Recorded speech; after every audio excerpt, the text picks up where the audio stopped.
Welcome to Season 2 of Pod Practice, where Mama Bird alumni Quinn Feiner, Mikey Lund, and myself, Alex Atkins, talk about Ultimate from the perspective of players and coaches. We want to engage with you, so please reach out, say hi, ask a question, give some feedback. We look forward to talking with you. To reach out, follow us on Instagram or YouTube at podpractice_pod. Listen on Spotify at Pod Practice, or email us at show@podpracticepod.com. I hope you enjoy this episode. This will be our last episode of Season 2. A sincere thanks to anyone who has tuned in over the first couple seasons. This episode was a ton of fun to record. We talked to Leo Gordon from Revolver, our very own Tobias Brooks from Bravo, Tobe Decraene from DiG, and Pawel Janas from Machine. Come find us at Nationals if you're out there. We've got free stickers, free Pod Practice stickers for any subscribers. So please say hi. We'll also have some Pod Practice t-shirts and some Johnny Bravo rocket stickers for sale.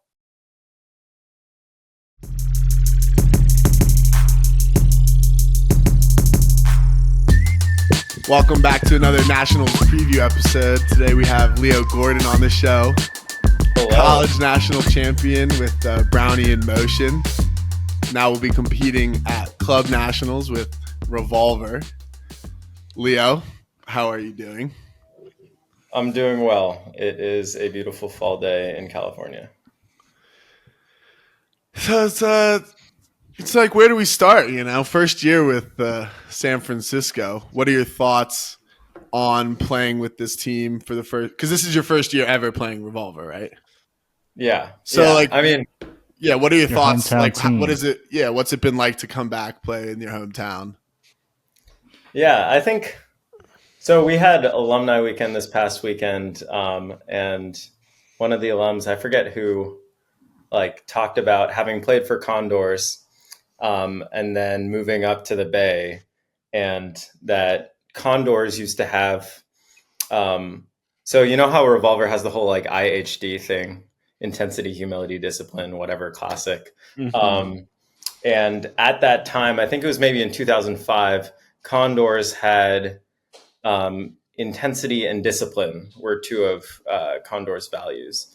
But that when this person moved up to San Francisco, and he'd been playing against Revolver for some time, but the vibe was definitely different now being on the team. And the difference was that value of humility, which wasn't there for Condors at that time.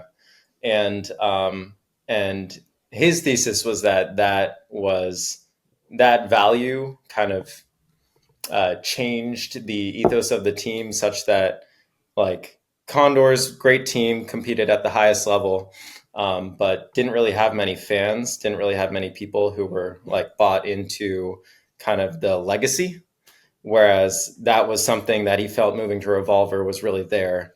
There were always fans at their games. There were always folks cheering. And I think growing up in the Bay Area, it was definitely, I felt that. I was like, oh, I want to play for Revolver. These are the people and the players who I really looked up to. I mean, we had folks coming out to coach at for our high school, like Byron Liu, who I'm playing with now, who's awesome. And so actually, I think it was always a dream of mine. And now being able to play for that team is a really special experience. I see the ways. I mean, I think the values, they're definitely, I don't know, it's been a long legacy. And I think the team this year and in the past few years has been trying to kind of redefine what that looks like for every new iteration of the team. But definitely, I feel like the legacy is there. And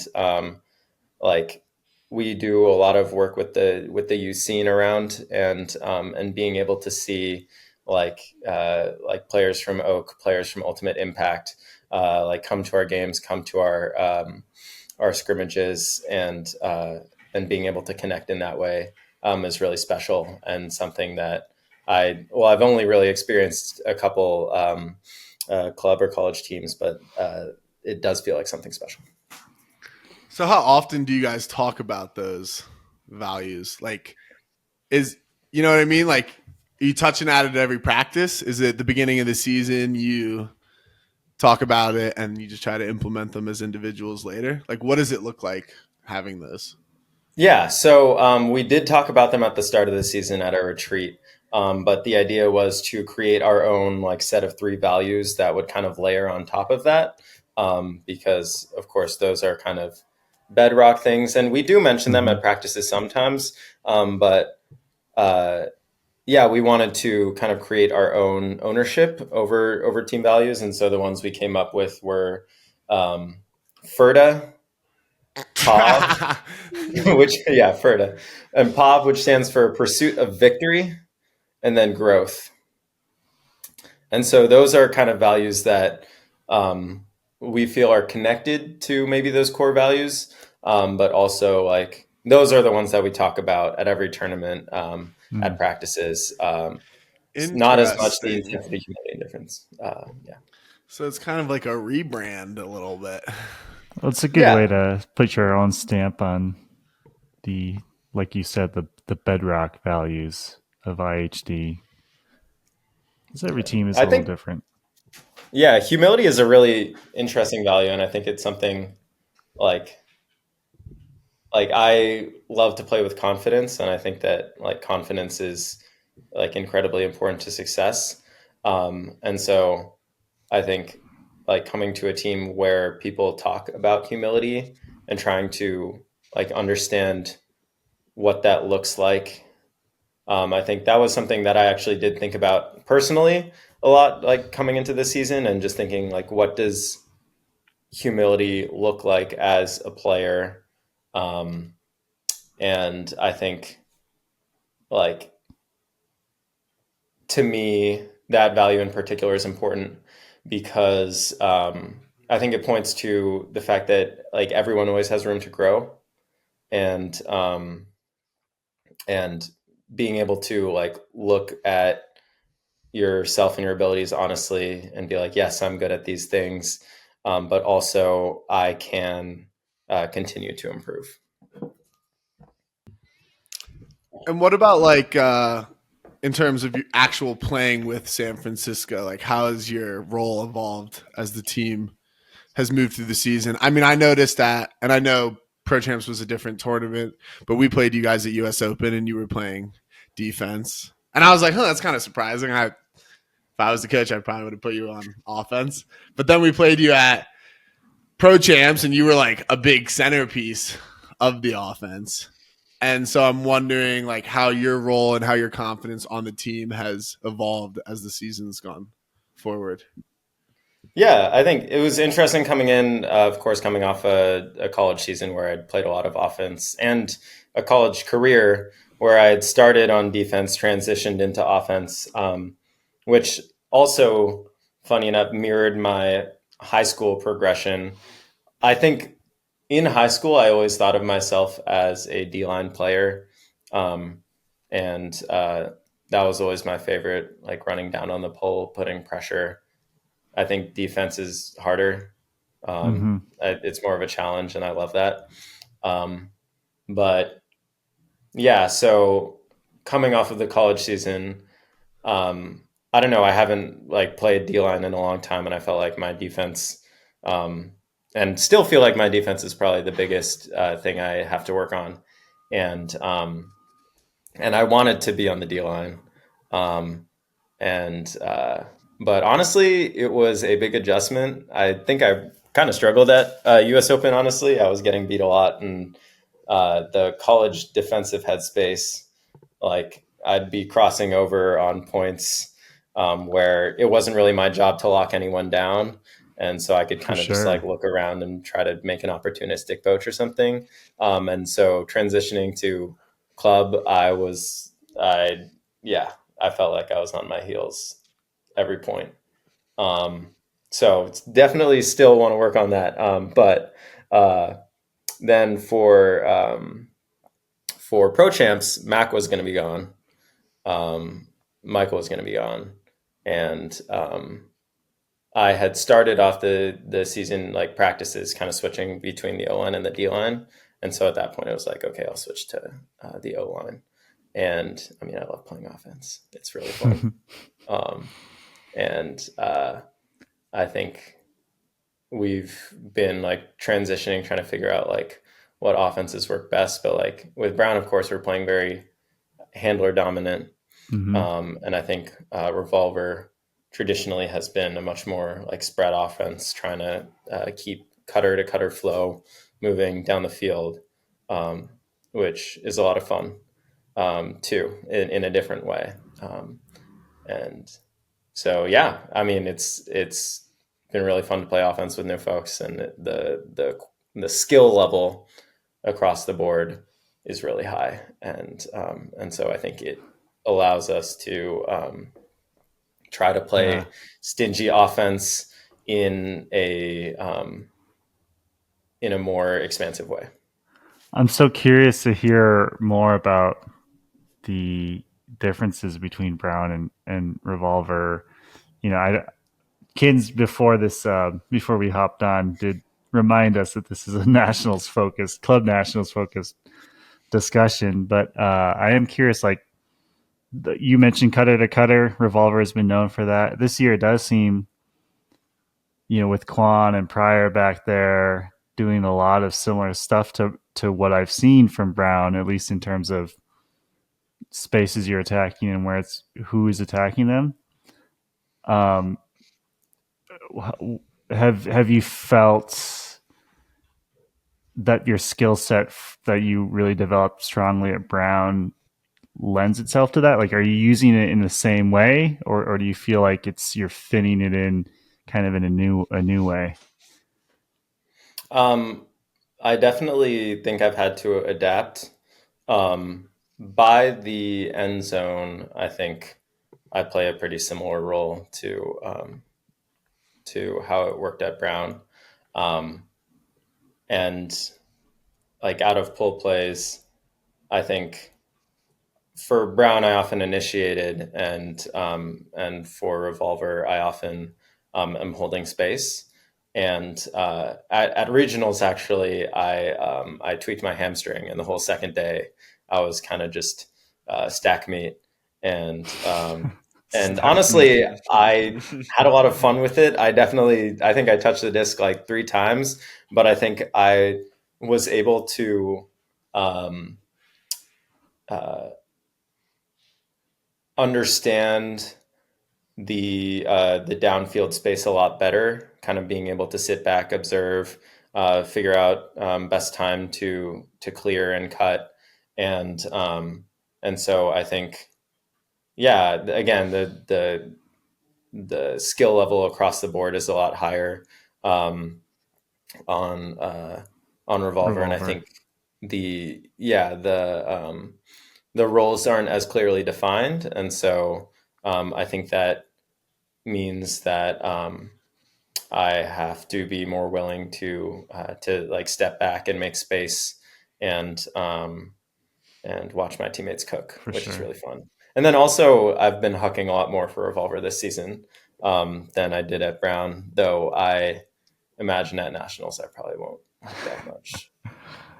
Is stack meat a Brown term or a Revolver term, or is it something else? Term? I love it. Yeah, it's a Brown term. Wait, is it stack meat? MEAT. Okay. Stack I thought it was meat. stack mate. I thought it was like a stack meat, mate. No. Okay. Stack No. meat. Okay. Yeah, That makes so me like pretty uncomfortable, honestly. Like stack No, meat I just love has it. a weird I love it. weird ring to it. By the way, your perspective It's such a Brown thing. That has to be a Brown thing. Stack meat. That's why being like a limited health wise. I feel, Kins, you've had like a very similar observation. I feel like where when you were kind of hampered from, was it knee stuff at the time, I think, and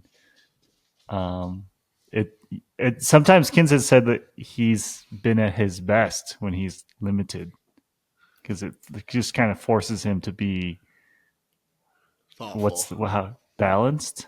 Yeah, balanced for sure. Totally agree. I played a few tournaments for BMO, like on hamstring strains, and like I had to handle. And yeah, I feel like every time that happens, um, I get better. I have to play in a different way, right. change it up, um, figure out how to get open when I can't like get to top speed. And I think it's improved my like jab steps. Like it's like just Totally. efficiency of motion, um, like decision making, communication, especially like defensively, like, oh, I can't get that person, I'm going to need help, I need to be way more proactive about that. Or like offensively, if I'm like, oh, like there needs to be a reset there, I can't get there, so I need to communicate, figure out who's going to be the next reset. And yeah, it's, I think being able to like know my limits and be able to conserve energy, are just skills that are applicable to playing all the time. Totally. I wonder what it's like playing with Mac. Like, I want to hear about that because I know, you guys have that college connection, even though it wasn't, you got there the year after he left, right? Like you missed him you came in the year he left. But there's overlap there. Like, right. Of course. Mac played with John, played with Jacques, played with me. And so there was always like two folks overlapping. Yeah. And like we're working in the same rhythms. Yeah. Looking for similar spaces. It's so fun. Right. It's pretty cool. That's awesome. And what are some of the other players that you've found, you've connected with really well in San Francisco, or just like it's been a real joy to like play with? Like who are some other guys? Yeah, I mean, I love playing with it's tough. I really enjoyed playing with Dan and Jason, who are on the D line, and we had a fun handler weave before I moved over to the Who's O line. Dan? Dan Rittaller. He is he's one of our D line handlers. Went to Oregon. Yeah, he's one of the hardest workers, probably the hardest worker on the team. He's great. And so Dan and Jason, of course, love playing with Mac. Honestly, Raekwon Atkins, he goes to Oregon, and he's athletic. He's awesome. I played against him, and with him at like pickup like 5-6 years ago, and he was just like he's insanely athletic, and has also developed into a really disciplined cutter with the disc. And of course he can take over for Oregon, but he's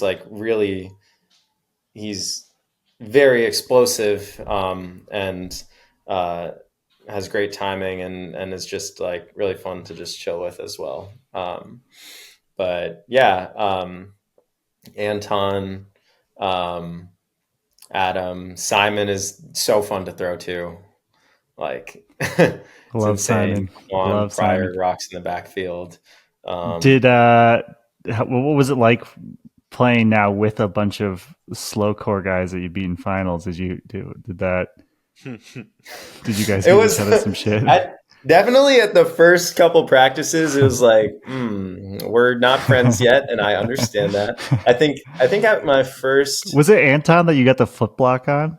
Yeah, but the funny thing, so the first time we practiced together was at a retreat weekend. We're warming up, we're doing our like break mark or whatever, and somehow, of course, he ends up marking me, and I think I can't remember.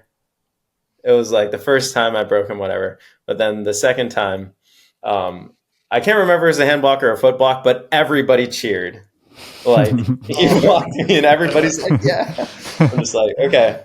Fair enough. I think, coming into it, there was a little bit of hard feelings, but I love I'm playing sure with they were those guys. excited to have you, though. Yeah, yeah, and there's a lot of interconnectivity on the West Coast. Like I've played mini with like a lot of my friends from high school went to SLO, or not a lot, but a few, and then just like playing with people at pickup. Like just everybody up and down the coast plays a lot together, and so I feel like there's a lot of chemistry there. Good vibes. Who has a stronger alumni association, Revolver or Brown? That's a good question. I think Brown does. Wow. It's close, but I think Wisebroad was out there streaming your games. Yeah, and they're insane. I love the alumni. I think they can get a little too rowdy sometimes.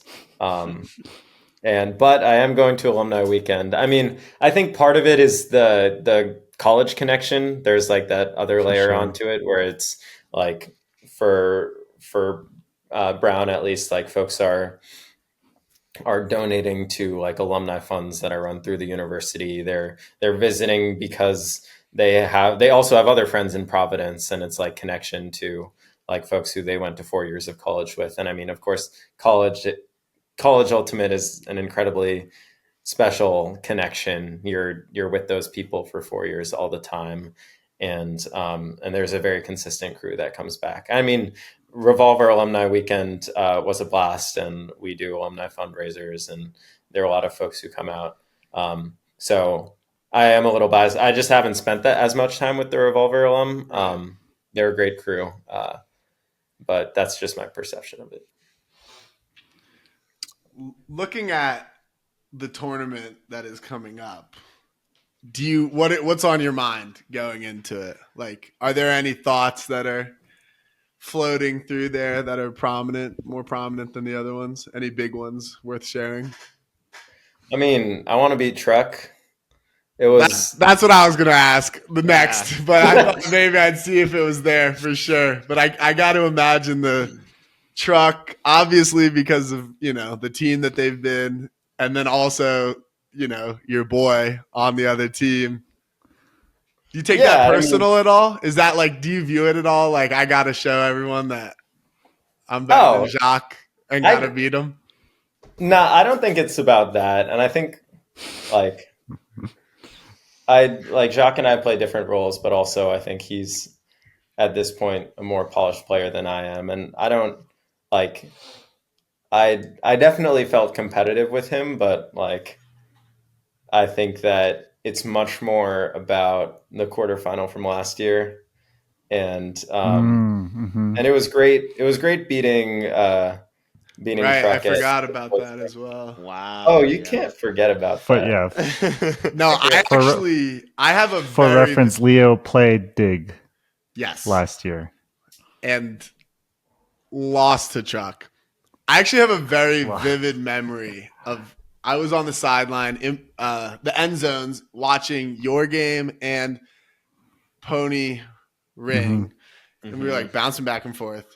And then I remember, I don't think I saw the play live, but I remember post game seeing like you talking to Jacques, and I saw like you were able to watch the video and like the reactions after. And I was like, wow, that is so real, because I can't imagine.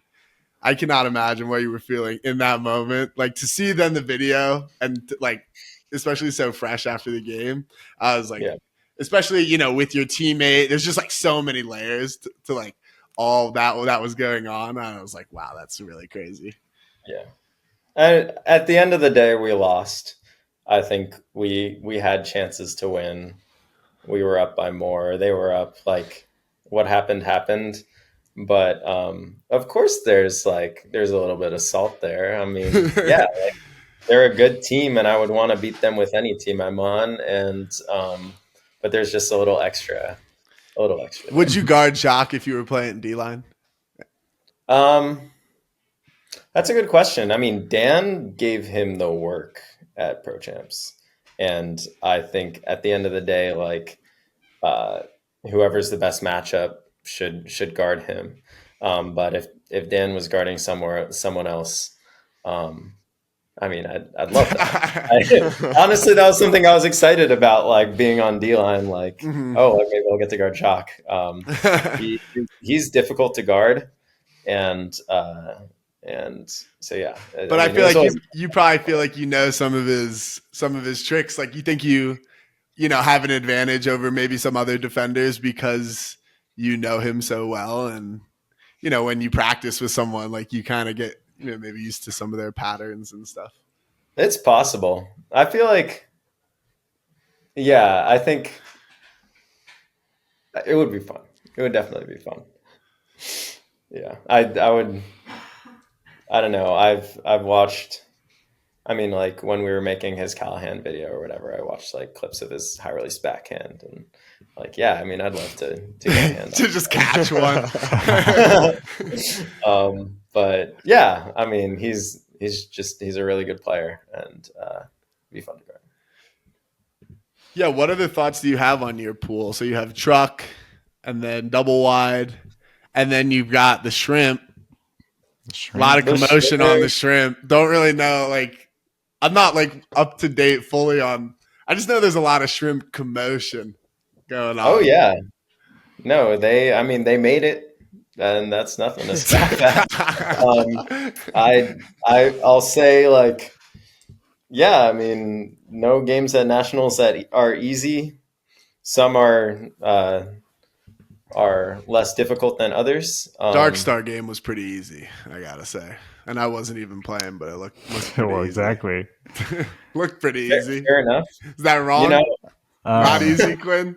No, it was easy. I just know you weren't playing. We had a lot of turns. We had a lot of turns. They have some nice young players though. Will Selfridge on that team for sure. They got a lot of the shred guys. Will's very good. They got a lot of the shred guys.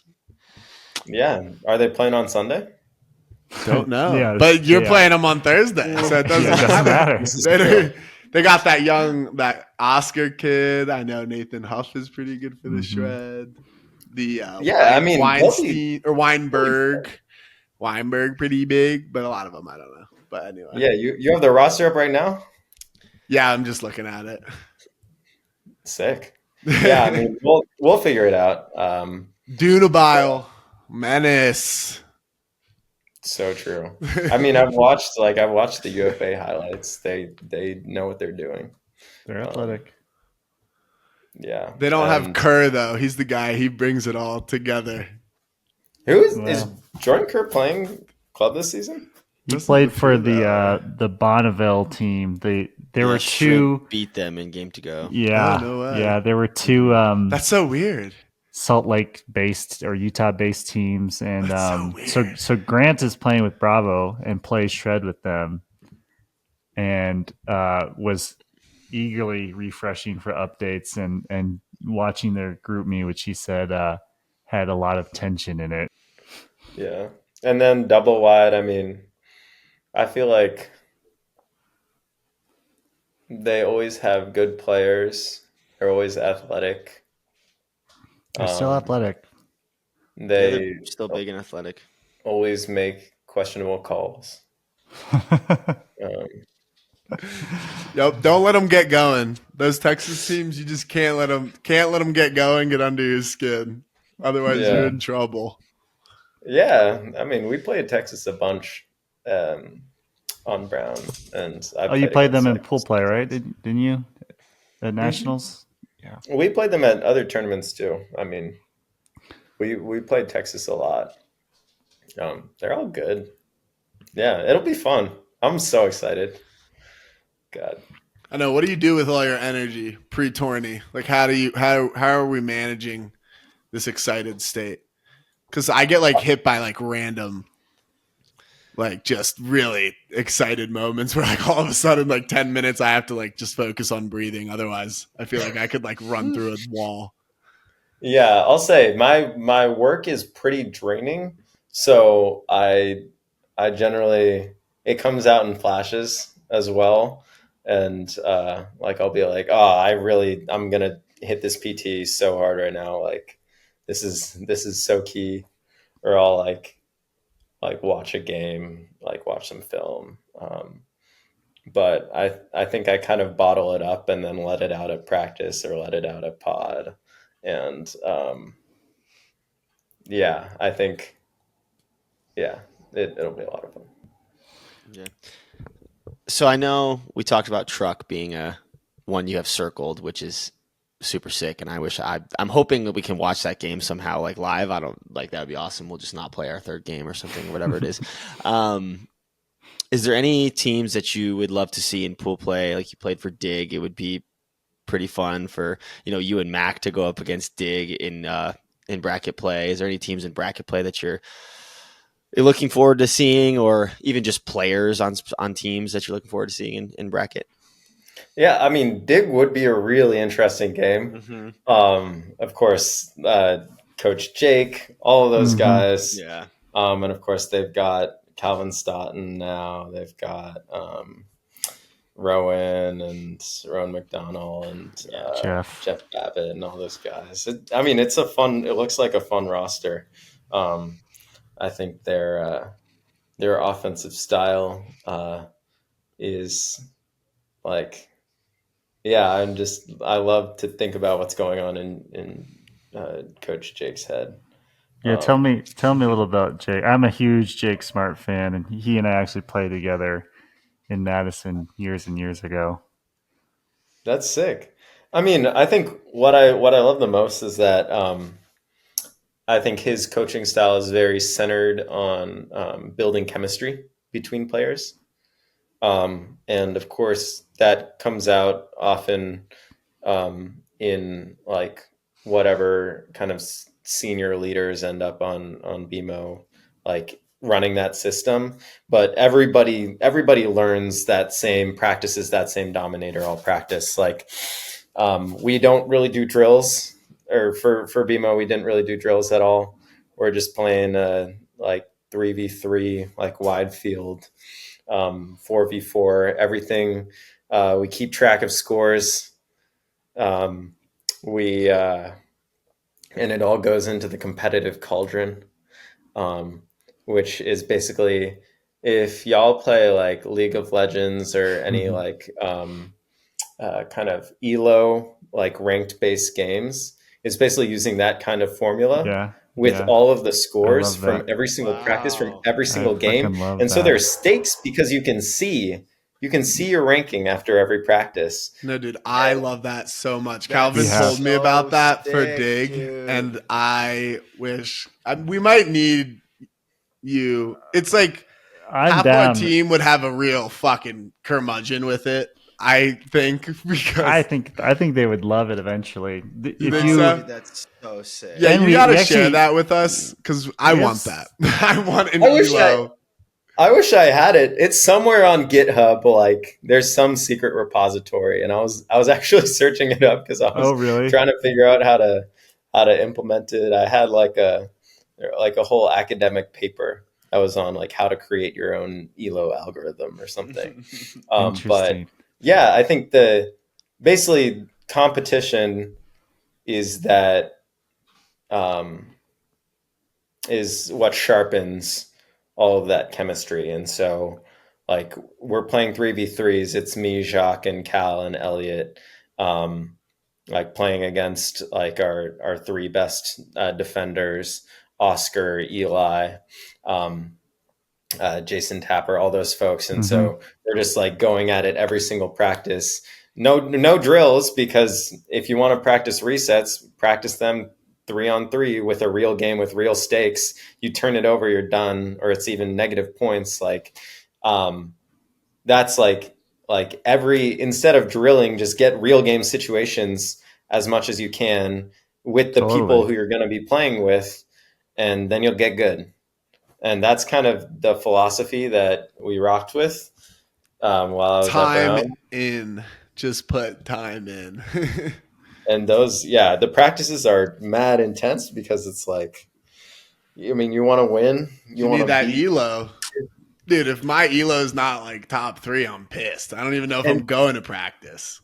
Let me So think. if you- There are like little ceremonies at the end, like at the end of each season, like fall season, like winter season, spring season. And if you're at the top of the rankings, you're getting a badge, you're getting a patch. Yeah. Like it's built out. You remember who were the top ones at your last Brown season? Do you remember?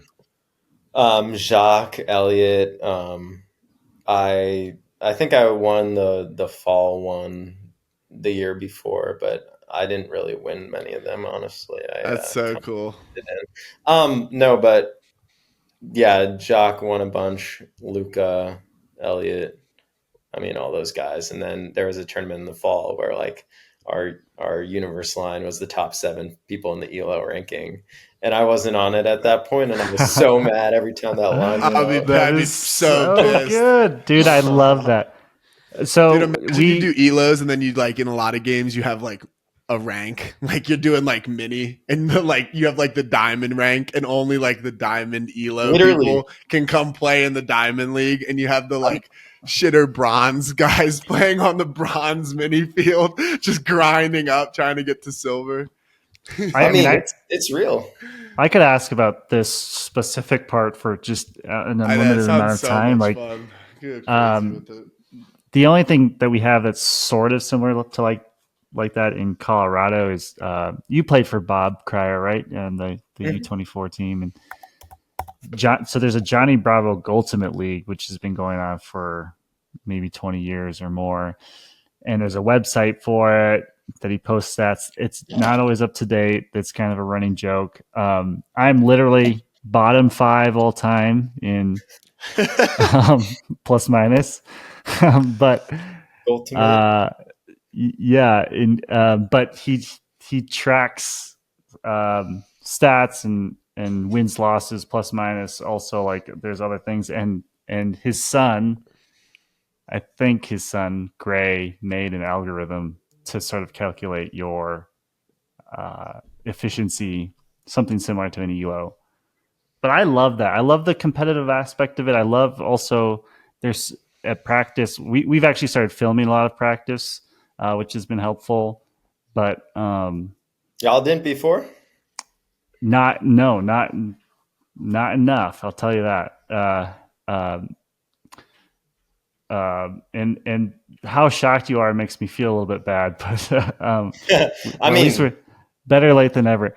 But that's what. I'll finish the thought, and I do want to hear what you have to say. But both components, I think, are very helpful because so many players they fight you on things, or they just don't understand. It's so helpful in growth to have real statistics, real results, and actual things to watch. What were you going to say? 100%. Well, yeah, I was just going to say that practice film was a huge part of, or it was just, we always film practices at BMO. DiG always films practices, especially with a drone. Of course, there's the financial investment there, but being able to see the overhead view and see the way that the structure is moving, like it unlocks so much. And especially being able to like use that for stat tracking, like the Stato app, like being able to see like yards per turn, like all kinds of stuff. But also just being able to like look at a situation in practice and be like, okay, after practice, I need to watch the film of that and then be able to go through like, okay, that situation. No, like I should have gone up line there. Like there was this whole other space on the field that we weren't looking at. Like the spacing was totally off. Being able to go back and break it down and being able to then think like, okay, how do we want to like adjust for that at next practice? Super helpful. And yeah, and especially the drone. Yeah. I have a question, but the drone footage makes people look so slow. I look so fucking slow on drone footage. I hate it.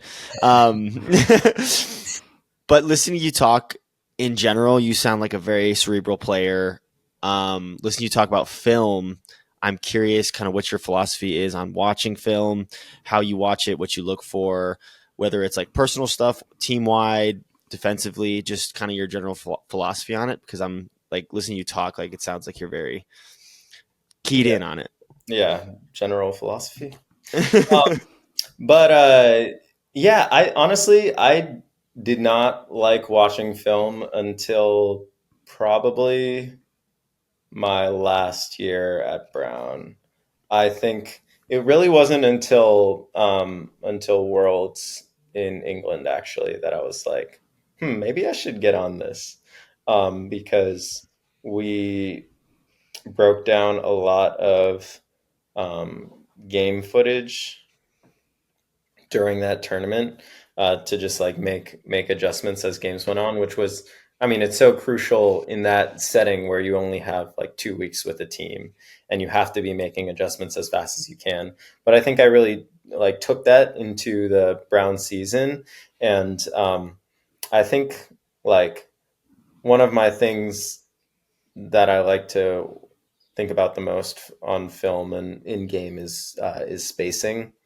Like one of the like big principles, um, I think of just like front of stack offense is just like having enough space there, space to be able to make vertical cuts at the disc, get your defenders on your heels. And so like, what are the like how should the rest of the offense be shifting at different times? Like looking at my spacing there. Mm-hmm.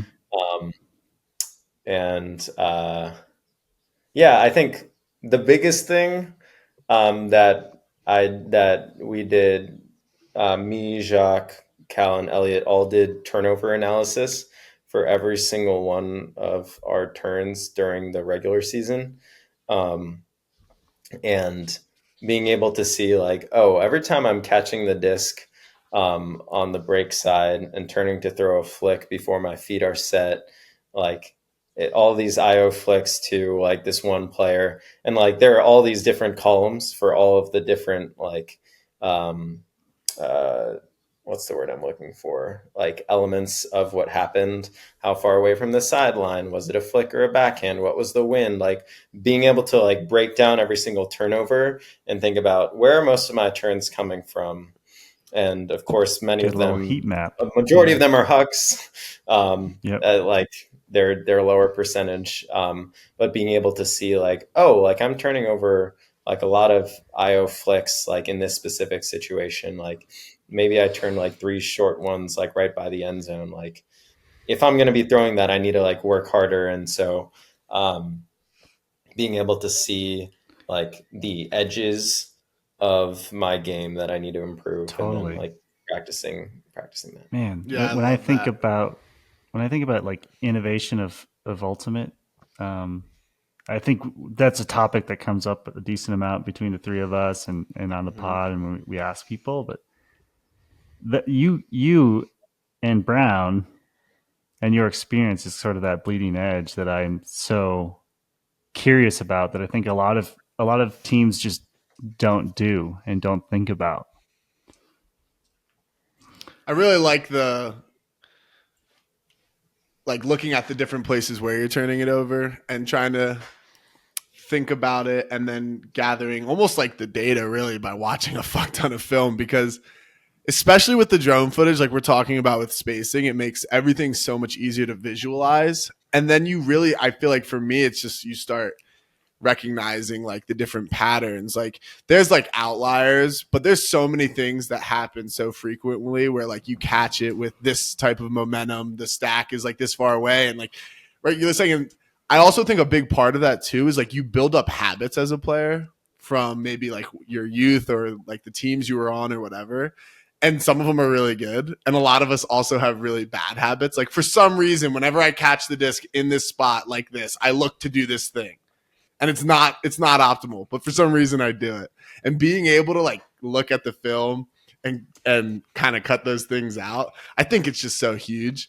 And the more film we get, like with the drone, it's really just game changer. So highly recommend to the people out there who are trying to get better to start. Does Revolver film their practice?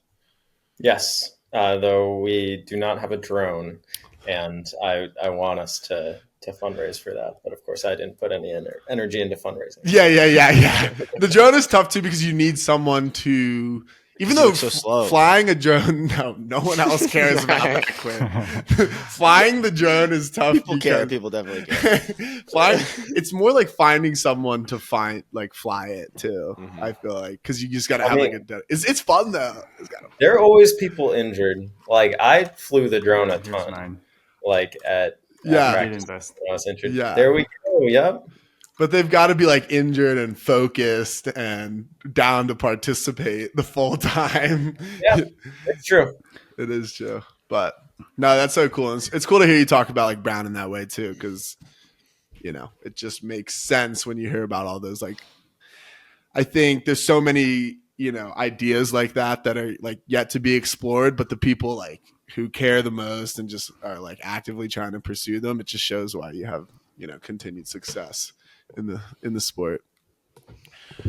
Well, that's a good club nationals preview. I feel good about that. Talking about Ben Brown and that kind of shit. Well, I did want one more note about the DiG matchup, which is that last year DiG played Revolver 2 times, and it's weird to talk about it because I'm like, we played us. DiG, we played Revolver. Yeah. But we played us twice last year. Yeah. And both times DiG ended up winning, and they were definitely relatively chippy games. And so I've like joked a lot about like, let's pretend we're playing DiG. Let's pretend we're playing DiG. And I mean, I think like some people care about it more than others, but I definitely you probably care more than most of the people for coming from DiG, and that's you and Mac, I suppose, right? Mac also Right, played last year.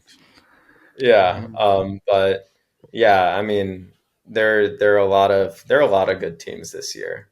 Yeah, it's really exciting going into this one, especially because you don't really you never really know who's good, but this year I feel like you really don't know. Like DiG for me is such a big question mark. Like didn't do well at US Open really. Well, got unlucky with the truck pre-quarters draw, and so lost in pre-quarters, and then did well at Pro Champs, like missing people. It's like you just don't know which of these top teams are like, when we're all there together, how it's going to shake out. It's very exciting.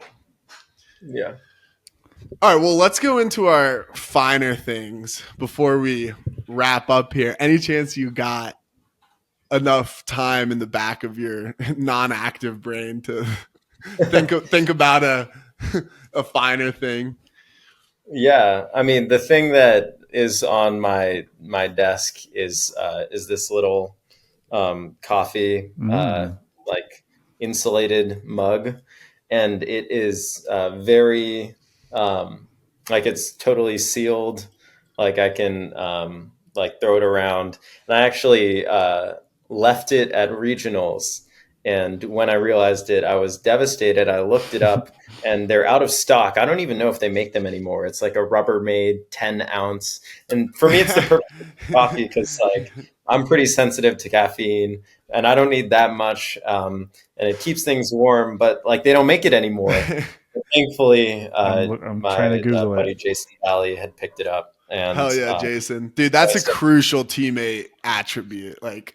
Picks up stuff that people left behind is like you need a couple of those guys on the team. Yeah, otherwise currently unavailable on Amazon.com. Rubbermaid person. leak-proof flip lid. Literally, thermal. they're not available. I don't know if they even exist anymore. This might be like last one. One of one, yeah. So. That reminds me kind of one, which is I really like sucking water now, like the straw, like with the straw. Like I'm just like I don't want to drink it, you know. I bought that for the Hydro Flask. What converted me was I got this Awala for free, and I was like, this is fucking this is awesome. Sucking is way better than chugging for sure. Dude, the chugging, it's just not. It's like 100%. Chug. I mean, dude, something about it just very satisfying. so that's gonna be mine. Yeah. Mikey, Quinn, do you have a finer thing? Well, I have a quick comment. The water bottle thing. I've been really anal about microplastics lately because of Rhonda Patrick, who's like, Kins, I think you might follow Peter Attia. I can't remember. Mm-hmm. Maybe you don't. Nah, dude, I don't fuck with microplastics, bro. I got the glass Tupperware. Well, that's why apparently, like, you got to take the lid off and drink straight from the metal container, even whatever. Anyway, Della got me metal straws for some of my shit, so I don't use the plastic ones. Eliminate the plastic. All right, I think I got one. Go for Is it when you don't? Is it when you eliminate microplastics from your life? No, I just drank a LaCroix, so like I just loaded up on my microplastics. Micro aluminum. I know, isn't there a thing at LaCroix? The cans, the liners cans, of cans, yeah. Shut it, Mike. You wouldn't know. I know. It's scary, dude. It's scary. If that's what kills me, fuck it. I don't. Whatever. Yeah. You say that now, bro. And then I die. So my finer thing is, rewatching like a really good show or one of your favorite shows with someone. Oh. So I like Devin has been getting into Leo. Devin is my wife.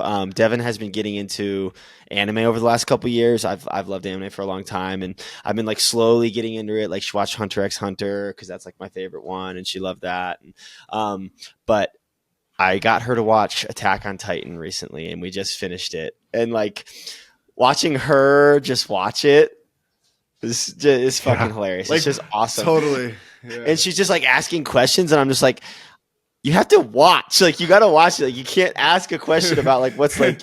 And it was just like a really good experience, especially with that one because it's such the story is so good and twisty. So that's mine. Turning someone on to something that you like and them sharing that is very satisfying. Very good. It's a great feeling. That's why you know you Hell got a good one. Yeah. All right. Well, thanks, Leo. That was really good. We're getting better at these as we go on. I feel real good about that. It's smooth. I hope the people listening are getting hyped up for Club Nationals. Oh yeah, it's gonna be a blast. Hopefully they're able to find it and watch it and check scores and I know I do all the things. The Charlie Eisenhood AMA about like multi-world monetization and all that, and just like thinking about the like $20 US or like national streaming pack, and like hopefully people are paying for it. I don't know. I hope people get it too, because that's like a pretty good deal. You know, that's a good deal. Get $20, watch everything, especially if support LT World. It's a good support thing. LT World. I won't stand for USA Ultimate putting signs with QR codes saying donate to USA Ultimate though. They did that at like US Open, and I was like, "What the fuck is going on here?" It's like I think it's like what you can. It's like what Pawel said. They just gotta. They've got to teach me as to why I should. I'm not bought in yet. But if they give me some more compelling reasons, like maybe I could. But right now, they got to change the the societal thoughts on USA. But all right, sweet. Yeah, thanks, what Leo. You got, that was Mikey. Just that was a treat. I love hearing the cerebral side of things, and especially the players that put a lot of thought into their game and the sport. So yeah, thanks for coming. Team dumb though. Team dumb. Like you can't think on the field. I will tell you. You have to off the field. You know, it's funny that you mentioned that because I don't think we're outing Nut here because Nut played on JR's line at Worlds, and he described JR as. We called that line dumb line though. They were dumb line, and he said JR fit very well on that line. I mean, you can't think. He's a meathead, dude. Just instincts. The thinking comes off the field, then you try to like. It is hard though because at practice sometimes you got to think a little to like get to like override your bad habits, and like get the new habits, and then you've got to get them to the point where you're not thinking. That's a whole nother podcast topic. But Team Dumb, you heard it here first from Leo. All right. Thanks, Leo. All right. See you, everyone. Thanks, Leo. See ya. Peace.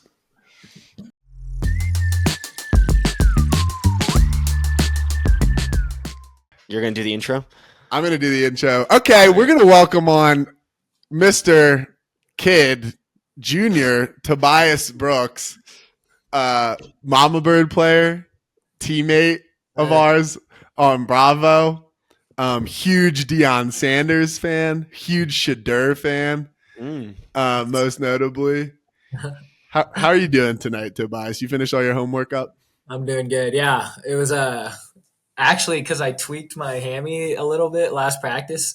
Our lab today was going on like a field trip hike, and so I was able to get out of that. I just told them I had to. Sick.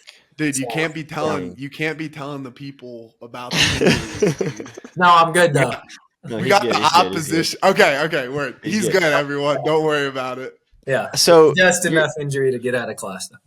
So you're not going to be 21 during nationals? No, I turned 20 last September 24th. So last month. So how are we supposed to party after nationals? So what's the deal there? I got some of the guys that I might use I think there's some guys that look like me enough that. All right, cool. Nah, Tobe, don't even worry about it. I don't go out either. Like, yeah, that's when we can when just we win at the Airbnb. When we win, you're going to go out. That's the deal. Like, yeah, we're going. You have to go out when you win. I could use. I didn't go out. I actually didn't go out that year we won, but that's because I hurt my knee. You were fucked up though, yeah. Yeah, my knee was like all swollen.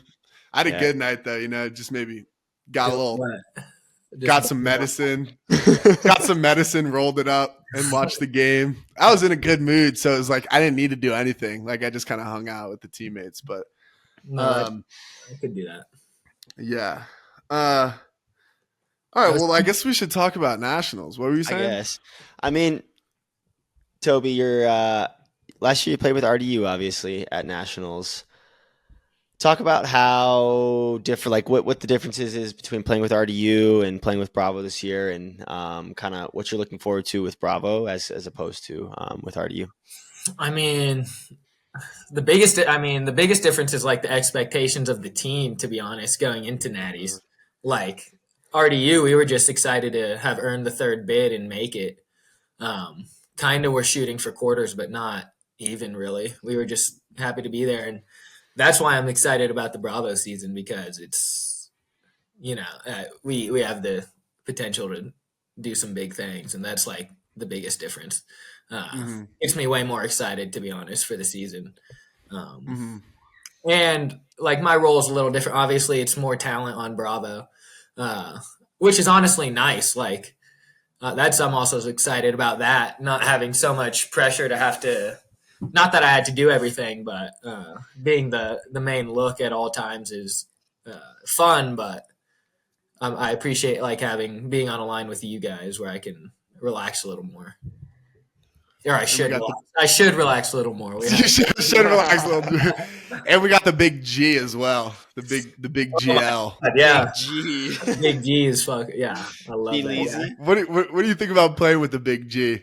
The icon. What did you know about Grant coming in? Like, did you know what I'm saying? Yeah, no. To be honest, I'd watched him growing up, and I didn't like him because he'd always beat Ring, or Ring would always choke to the Revolver teams. So I thought he was always seemed like kind of, or just from his play on the field, I was like, oh, this guy's annoying. That's what I thought. That was intense, Grant, I feel like, too. Yeah, he was intense. Yeah, I couldn't tell him. Then, like, even before I met him, like in the Bravo group chat, I couldn't tell what his vibe would be, if he'd be like kind of weird. I don't know. He said some crazy shit before we even met him. But what? I don't remember. That long ass paragraph about watching the bird die or hit the window. Yeah, you remember that? Oh, yeah, like right after Shred. Yeah, let's find that. While we keep talking, I'm gonna find it, because that is a good message. That was funny. That was. And also, he was like, I don't want to expose him, but he was like, the one time a year that I smoke a joint, and then I've smoked like 3 joints already. this season. So he just cracks me up. But he's been the most chill. When I hang with him, I'm just asking him questions about his experience, his career. I looked up dead bird in our Slack and I found it. So Did it work? So ready, August 12th, 1 p.m. You're about to read it off. Author Grant Lindsay.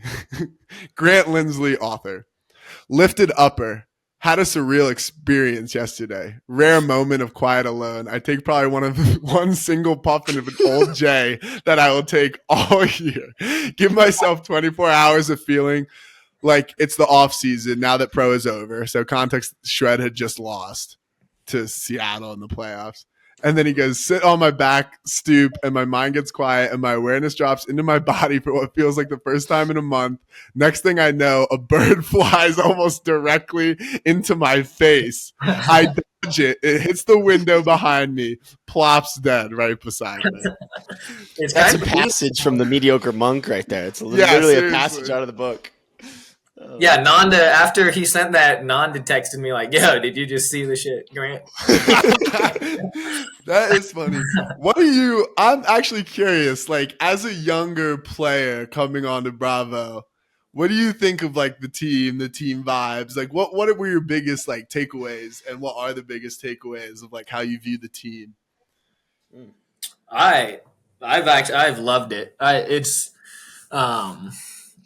Honestly, it's way more, not that, the other teams I've been on, like the North Carolina teams aren't super fun, but I'd say it's a lot more laid back, like it's chill guys, but at the same time, they're there to fucking work. Like, even from that first team meeting, I knew we were good. I love all the older dudes who set the tone, like Todd and fucking Maddie Jackson. Maddie, like, I feel like when I think of the team vibe, I just think of Maddie and Todd, to be honest. And which is just like have fun, be chill, but we're gonna grind. So I've loved the team vibe, and it's like everyone, you can just tell everyone believes that we can win, which is the biggest thing. That's like, again, different from RDU. That's the biggest thing that gets me fired up. Is you can. What about playing with? Yeah. What about playing with Nut? What's that like? It's crazy. It's so full circle, because I remember, like, one of the first Ultimate camps I ever been to when I was in middle school. Like, he was one of my first coaches. I remember going to, like, early Flyers games and going down to the field and he would throw with me. He coached me on Triforce. He took me on Triforce when I was way too young to have been able to make it, but he just knew me, and, like, it's crazy to. He saw the potential. Yeah, no, I mean, yeah. It's tough, though, because, like, normally if, like, I'd get on people, or, like, I'd talk shit. I can't even talk shit to Nut or anything like that, or get mad at him or anything, because it's, like, I just see him as a coach still, kind of. Right, and he's coaching you on Bird. He's coaching me, too, so, yeah, he is the Bird coach. You're not trying to, like, lose any playing time on Bird because you mouthed off to Nut at Bravo practice. The other practice, I was, like, bodying him on the dump, and he got by me and was like, see you, motherfucker. And he asked for it, dude. He asked for it. Yeah, he didn't say motherfucker. Yes, he did. Yes. Oh, really? Yes, I vividly remember it. I was like, shit. I remember, too. I remember at Westfield on the close sideline to the stuff. Yeah, he lost you on a cut, and he said, see ya. No, he said, fucker, and he was angry. Or when I hucked on him and he just was like super lucky, he was lucky, and then we were yelling about how everything was lucky that practice. No, Nut gets off. It's hilarious. Yeah, Mr. Nut asked for it, man. That guy, and he's got something to prove. He's the older guy out there trying to school all the young guns still. Yeah, no, it's cool to watch him play though, because he is, like, when I guard him, I'm like, there's no way he should be able to touch it athletically, and he still gets it. It's upsetting. Why do you think that is? What's he good at? Like, what do you think about that? Low key, I think he just pushes off hella. He doesn't have a stiff arm. He'd be pissed if you said that, because he likes to give me shit because he says I like to push and stuff. If he heard you say that about him, he'd be so mad. That's so funny. Nah, but honestly though, he's like really good at just setting up for like his cut is set up for 2 throws in advance so that he doesn't have to work. He just runs to the space. That's where. So Yeah. I'm not. I I always don't say- think so much. Yeah, I always say he gets open with his mind. He doesn't get open with his legs. It's like, yeah, dude. Well, we're talking about all these older players. Who are some other players that, maybe not older, but like just anybody that you used to watch? You say you're watching Grant, but anybody else you used to watch when you were, growing up or high school or Maybe even that we're gonna play like you at like nationals and shit. Trying to think of guys. I mean, honestly, growing up, I really just watched Ring of Fire. Interesting. Yeah, like so playing with like Terrence and Allen and Fairfax. Though, Fairfax is probably the one that I loved watching growing up the most. dude. And then meeting and playing with him was crazy because he's such a nice guy, and he's still like the best athlete I've ever played with. I think, to be honest. I don't know how. Like he's probably still like he shouldn't be underrated, but like he never gets anything, dude. He's like probably the most underrated player. It's insane. Yeah, I feel like he'd be a lock on the USA teams if he tried out. I agree. Or like even just like Ulti World just like shouting him out one time ever. Like it never happens. He's insane. In practice, the shit he did in practice, every practice was just crazy. I got skied horribly by him like every practice. It was crazy. That's funny. But Talk about also Gooch and Saul. Oh yeah. Matt Janas and Saul, they both coached me, and I watched them growing up and playing, especially Saul on Flyers. Saul was great to play with, super great leader. And if we played Ring, what are you thinking about going into that game? What's your mindset? If we got like a Ring quarters matchup, Ring semis matchup, are you I like it. Crazy hype? I'm hyped for that. I know they're guys, and I hope we get that, to be honest. I guess we played them at Pro Champs. Yeah, and they got some good defense. Suhas was on me all game, and he's tough. He's a good player, but I'd like to beat those guys for sure. Mm-hmm. And honestly, like the Ring guys, the Ring group is so different than the Flyers group, to be honest, that it's really just like playing another team. It's not totally like I'm playing my guys as much. Yeah. Yeah, I mean, Flyers was like pretty much RDU this year, right? Like with some rings sprinkled in, yeah, and did really well. RDU is good, man. RDU is good. RDU is good. Yeah, no, they're legit. I wanted to wear RDU jersey, but I didn't bring one up to Boulder.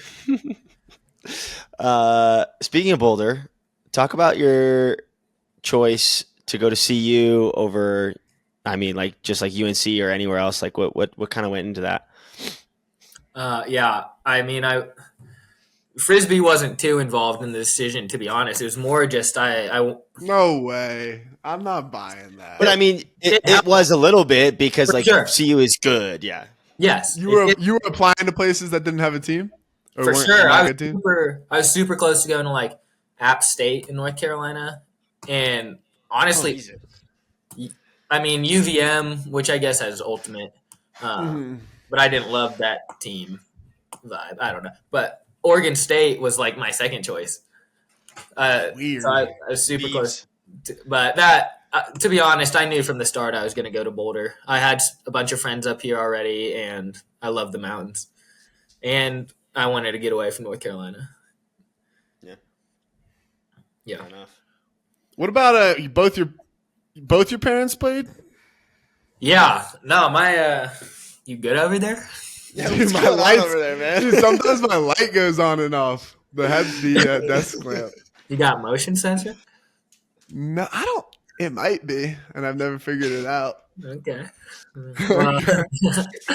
Yeah. Ignore the darkness. Yeah, both my parents played that. My parents met playing. My dad was like, my dad was on Ring till he was like 40. He was captain for like 10 years. That's crazy. My mom and dad won a mixed title together, but my dad never won nationals with Ring. My mom was on Backhoe, which is now Phoenix, for like a decade. And my mom just stopped playing. She just stopped. She just kind of retired. She's doing all the Grandmasters and stuff. Mm-hmm. but I grew up. Yeah, I just grew up at tourneys and throwing with the parents. Yeah.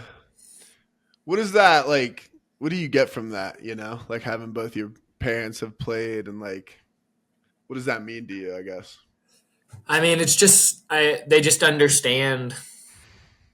They just understand like what it takes. I think to try to be the best at the best level, at the highest level. So they're just so supportive of it. And I think that's like why I was so good so young, just because they put me in situations where I had to play, and where I had to play like with better people, with people who were better than me at all the time.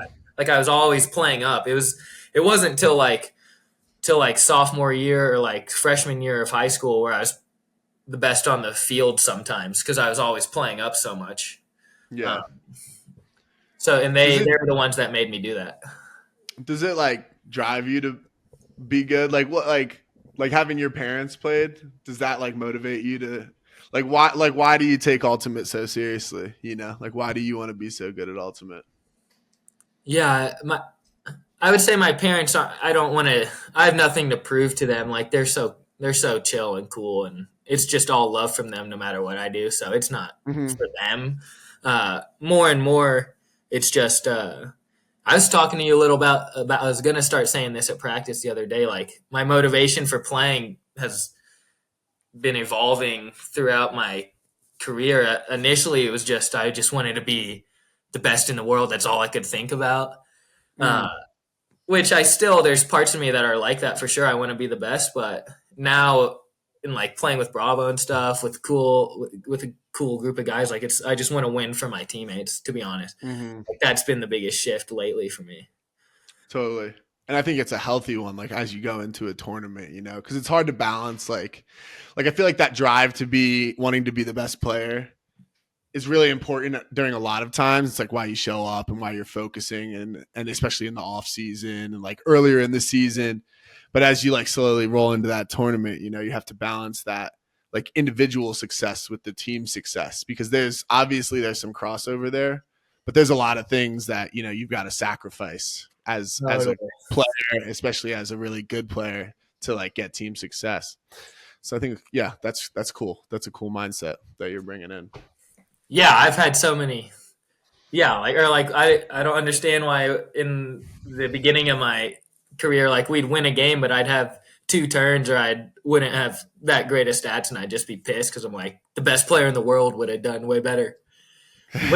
Such a stupid. I'm like, that's not. I still am like, I like it a little bit, you know, like if you knew you fucked up a little bit, even if you won, like maybe the outcome shouldn't necessarily determine just like how you feel. Like I think it's healthy to be. I think it'd be unhealthy if you're just like pissed after if we win semis and maybe you had a couple bad turns and you're just like pissed while everyone else is like, yeah, that's weird. But it's all right to be like, well, I'm not like super happy with my performance and I would have liked to have played better. Like that's healthy, but you don't want to be just like detracting from the team. Like, I'm just like pissed at myself because I fucked up, and like, yeah, for sure. That's funny. And yes. Yeah. I've like had to, lately I've been very focused on like trying to think about my ego and addressing the ego and how, but then I'm like, if I get rid of my ego, am I going to still be able to go out there and have that fire? Totally. There's a healthy amount of ego that goes into being a certain type of player, in my opinion. And we were yelling with Pawel at each other about it a couple of days ago on a podcast, and him just talking about how like, I think he said I was like self-absorbed or something like that. And it's just like something about not watching film. Yeah. And then he was like, well, you're a selfish player and all this stuff. And I'm just like, well, like, Pawel, I get that, like, you don't have to have that ego, but like when you're like a different type of player, like I need a little bit of ego to give myself a little bit of confidence. Confidence for like sure. There's a healthy amount of ego that goes into being a good player, as long as it's not detracting from you being a good teammate. Well, and if you don't, for me, I've thought about this a lot too, because I have a huge ego. If my ego, if I don't have like the ego, a lot of it too is what like drives me to like otherwise, why the fuck do I want to be good at this? Like, if I didn't have a big ego, I just wouldn't give a fuck about trying to be really good at Frisbee or trying to like be the best player I could be. Like, I would just chill, be happy to like be on the teams, like, you know what I mean? But I like a lot of the stuff that comes with being a really good player, playing well so I'm fine with that. But then it's like that balance. I think it's a similar thing as like we were just talking about, that balance as I get into the more times closer to tournaments when it's like you really have to find that like team first mentality and dissolve the ego a little bit. And I'm glad Mike's not here right now, because he would be shutting us down so hard right now. What would Mike be saying? I don't know. He would be the voice of reason and tell us to shut up and keep the ego. But, well, Mike's not here, so no, to get rid of the ego. Well, no. Like, yeah. I just don't think you can always. I just don't know if you can't always get rid of it. I remember. So this funny. We're talking about this. Also talking about the year we won. I remember going into the last like finals, and we had like Plow and Jarv, who are like the complete opposite person of me. I'm at the tournament, like I want to win. I want to be winning the games. I want to win. Like that's always was my goal coming up. Like you want to win club nationals. Like that'd be a huge thing. And we had just been talking so much at the Airbnb that they had got me completely into the mindset of like, I don't care about winning. I just want us as a team to like play the best we can. If we don't win, it was super healthy mindset. It was a good mindset. And I had like lost, like as an individual, I just remember in the finals being so focused on almost like nothing in a sense, like being really like empty minded, and like the ego just wasn't really there. And it like helped like clear up my mind, because I think a lot of the distractions that come in when you feel like a flicker of a thought of some kind of emotion, a lot of that is usually like for me some kind of like ego thing. Like if I get defensive really quick or angry really quick, it's usually like some kind of like ego driven thing, right? But I had like gotten to the point in the finals where I felt like I didn't really have that. It was like this weird balance because I was still competitive, still playing well, but I didn't like need all that. But the point being, I remember afterwards being so happy. I just like felt very selfless after. And it was like the next day, I think like maybe around like noon, I started to like feel it coming back. Like I swear to God, I could start feel the ego coming back. Like I kind of wanted to be like a dick a little bit more, like my normal self, like start giving some people some shit. And I remember like we were driving to get lunch in the car, and I was like, all right, guys, I'm back. Like I'm coming back, Plow. Like I'm going to start being like a little more of a dick. The devil on your shoulder. Dude. Oh, it was crazy, dude. Yeah. And I was like, I have, and I was like, also like, it was exhausting. Like, I don't think I could live like that, but I would. Everything you're saying, like lately, the like past like 2 weeks, like that's been I've been having that epiphany about, that's just like how I want to go about life though. Like dissolve, like I feel like all my stress and shit in like life is related to the ego. Like, for sure. I've been kind of on like a spiritual journey, low key, lately. Just been like, like like all the Ram Dass teachings and shit like that, where it's this like he's this cool, kind of psychedelic like guru type guy, but he's just all about dissolving the ego death. He's about the ego death. Yes, which speaking of ego death, I had a similar. Sketchy. Yeah, a good one the other day. Crazy ego death recently, but I just wonder. Well, my thing with that is, I just wonder if it's sustainable. Like, I think it's, for me, what I came to personally was trying to be more aware of it, and like I don't think I can exist without my ego 24/7. It's always there. But trying to be aware of when I'm doing things that are ego driven. I don't think I can get rid of it. I just think it's a part of human nature. Like I think I can get to those times like I had in the championship games if I'm really focused and there's, certain set of situations and circumstances that I can get rid of it. But I don't think it's possible to just live without it. And I think part of it is like, it's just like human nature. Like we've evolved to have it. That's enlightenment. That's enlightenment though, I think. That's what they call it when you can navigate life without it. But I don't know if that's possible.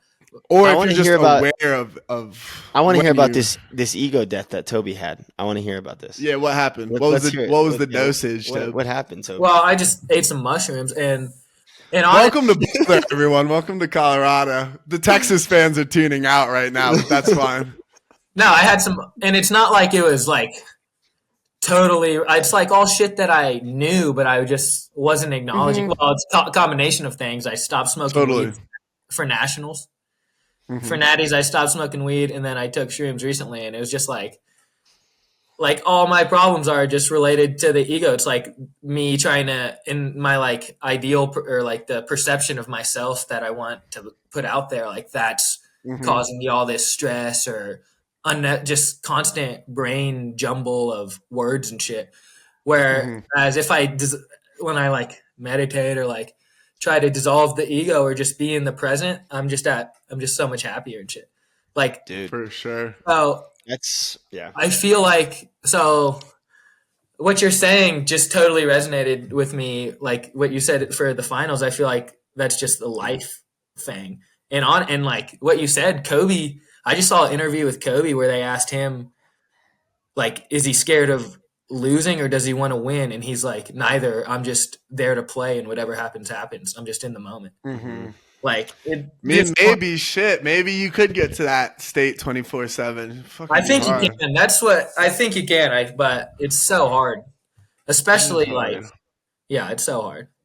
It's so hard. Yeah, what you said about like the perception that other people have of you and like trying to put that out there resonates with me a ton. Like, it's so hard not to care how people view you. Sometimes like I do things and I'm like, am I even doing this for me, or am I doing it because I want people to perceive me in a certain way? It's like, but that's not doing it is whatever. But yeah, I feel like it's a good skill to just acknowledge when you're doing it. Like, yes, like being able to third perspective, just see shit happening in your own head. And like, that's where I've been trying to do all this like meditative techniques where you just sit back and just watch it happen. So like, totally. Amazing. Normally for me, it's like if something can happen, we can have an interaction, and then I'll leave, and I can reflect on it pretty quick and think about it almost the same way I would analyze like how I'm analyzing Ultimate. I can think back on the interaction and be like, when I did this, like what was the like motivation for that? You know, especially with shit I didn't like what was motivating this type of, behavior out of myself. Yeah. Yeah. Like, it's interesting. We'll figure it out. People might just see some real Zen motherfuckers at Nationals. You never know, man. Dude, or we do have the mediocre monk. Like, yeah, I'm telling you though, I'm sure there's been I don't know. It'd be so interesting to see like other theories on it, because I wonder if people do think that you can live without it. Because they do. I'm pretty in on the reflecting on the like being aware of it right now. Like I'm not sold on the you can just get rid of it yet. So if I see you like floating around, like levitating off the ground, then maybe I'll buy in. But I don't know. Or like, yeah, but I don't know. I feel like it's just mindfulness.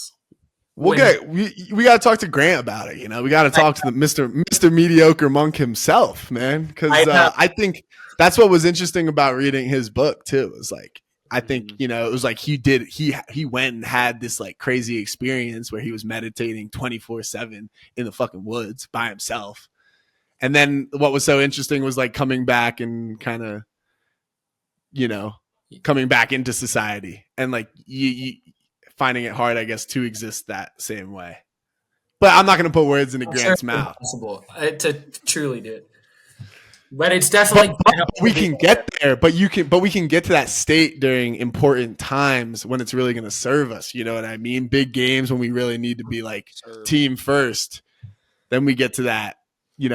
Everyone over myself, everything. I think if you ever watch it, Tobe, I don't know if you ever seen it. If you see the interview we did after the finals, they go, "What are you thinking right now?" And I go, "Absolutely nothing. Absolutely my mind is nothing. I love my teammates. Like my teammates do everything for me. Like I'm nothing without my teammates." It was like crazy, dude. You were just in the moment. You were just in the present.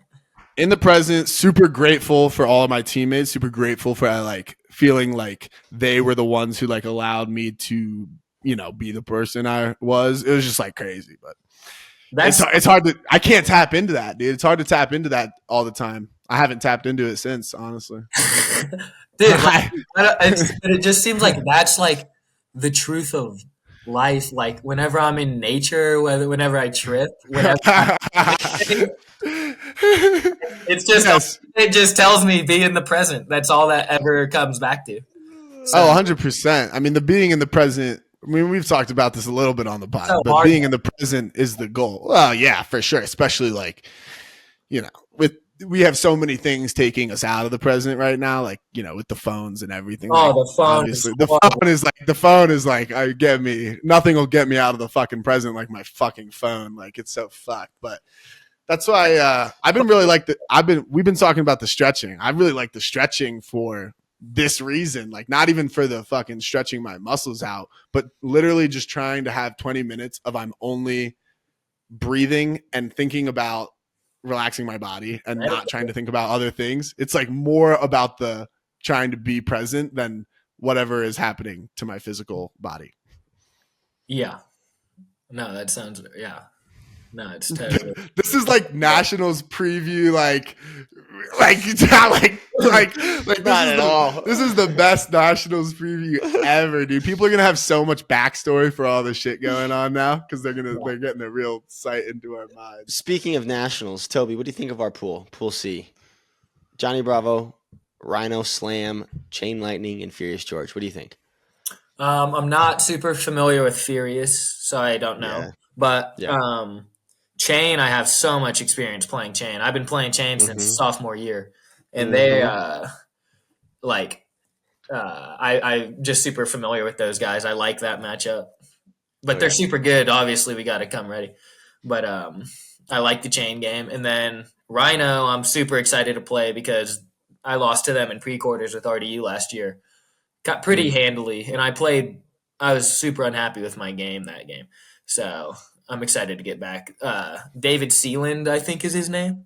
Yeah. Mm-hmm. He guarded me and gave me some problems, and I think He's I've a good grown a player. lot since then. So I'm excited to do it again. Hmm. And I should say, I want to put this out there that I was like pretty concussed all of last Nationals. All right, put that out there, man. Yeah. Not an excuse, but like, Anyone who was hating on Tobe's performance last year with RDU, like, get ready because he is not concussed. Yeah, I'm sure there was a bunch of haters. And not only is he not concussed, he's coming like full, fresh off of like a spiritual experience. Yeah, so like we're like yeah. opposite of everything. oh yeah. Oh no, I'm coming in no weed. Yeah. Coming in no weed, just locked in. Yeah. Who do you think? I'm curious. Who would you think is the best player not on our team in our pool? Go. Quinn, you go first or me? Let me think. Best player in our pool, Holzmeyer. Yeah, I want to hear from both from you. Okay, Holzmeyer. Holzmeyer's good. You don't think it's Rafi Hayes? I'm not super familiar with his game. I feel like he makes really good plays, but he seems a little loose on offense. I don't know, but he seems like he makes. That's just Rhino though. Yeah, I don't know enough about them to comment on it, but Rafi seems really athletic. But I was really surprised he was number 3 on the list for top 25 in the nation or in the world. But Yeah, I the feel like top club men's players. Yeah, I feel like he has He's a weird good player. turnovers. And my pick would be Rafi. He's a really good player. Okay. He's it very was good. definitely Rafi or Brett who I was thinking about, Mhm. but I was curious. I guess Henry too. Henry's a good player. Henry's pretty good too. Big motherfuckers. Who's on Chain? It's I Brett. mean, Yeah, Hayden, I guess, but Brett's probably their best player, right? Like, yeah. for sure. probably he at least is like you're thinking about him the most going into a game in He's terms of like definitely what the hardest hell to you're match gonna up do. with. So Yeah. big, like He's he's a just such big an boy. anomaly. Like you just don't I see mean, a lot same of with that. King.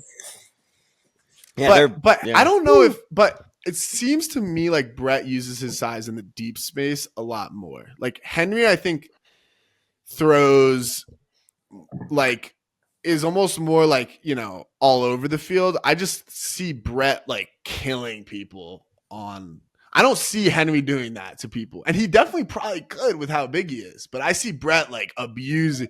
I mean, that might just be like PTSD from that Summit game. But I see a lot of highlights where Brett is just destroying people downfield. You know, there's not like a compilation like that for Henry.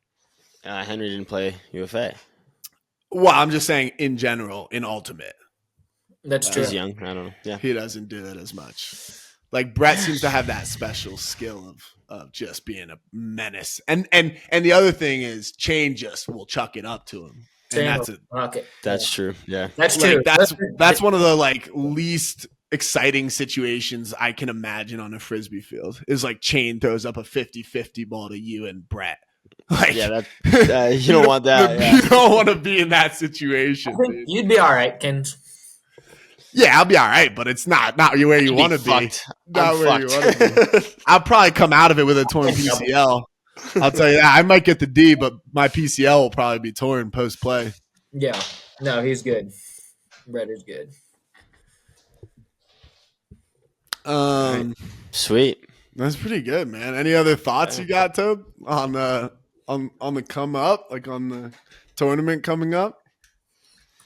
I mean, anything else you need to get off your chest? Well, I wasn't expecting to say all that shit. Wait, the shit you said about was just so on point to what I've been thinking. Yeah, it's cool. Let me think. No, I'm just excited. Like for a sec, I like our O-line. I feel like we haven't completely had that day where it's just totally smooth yet.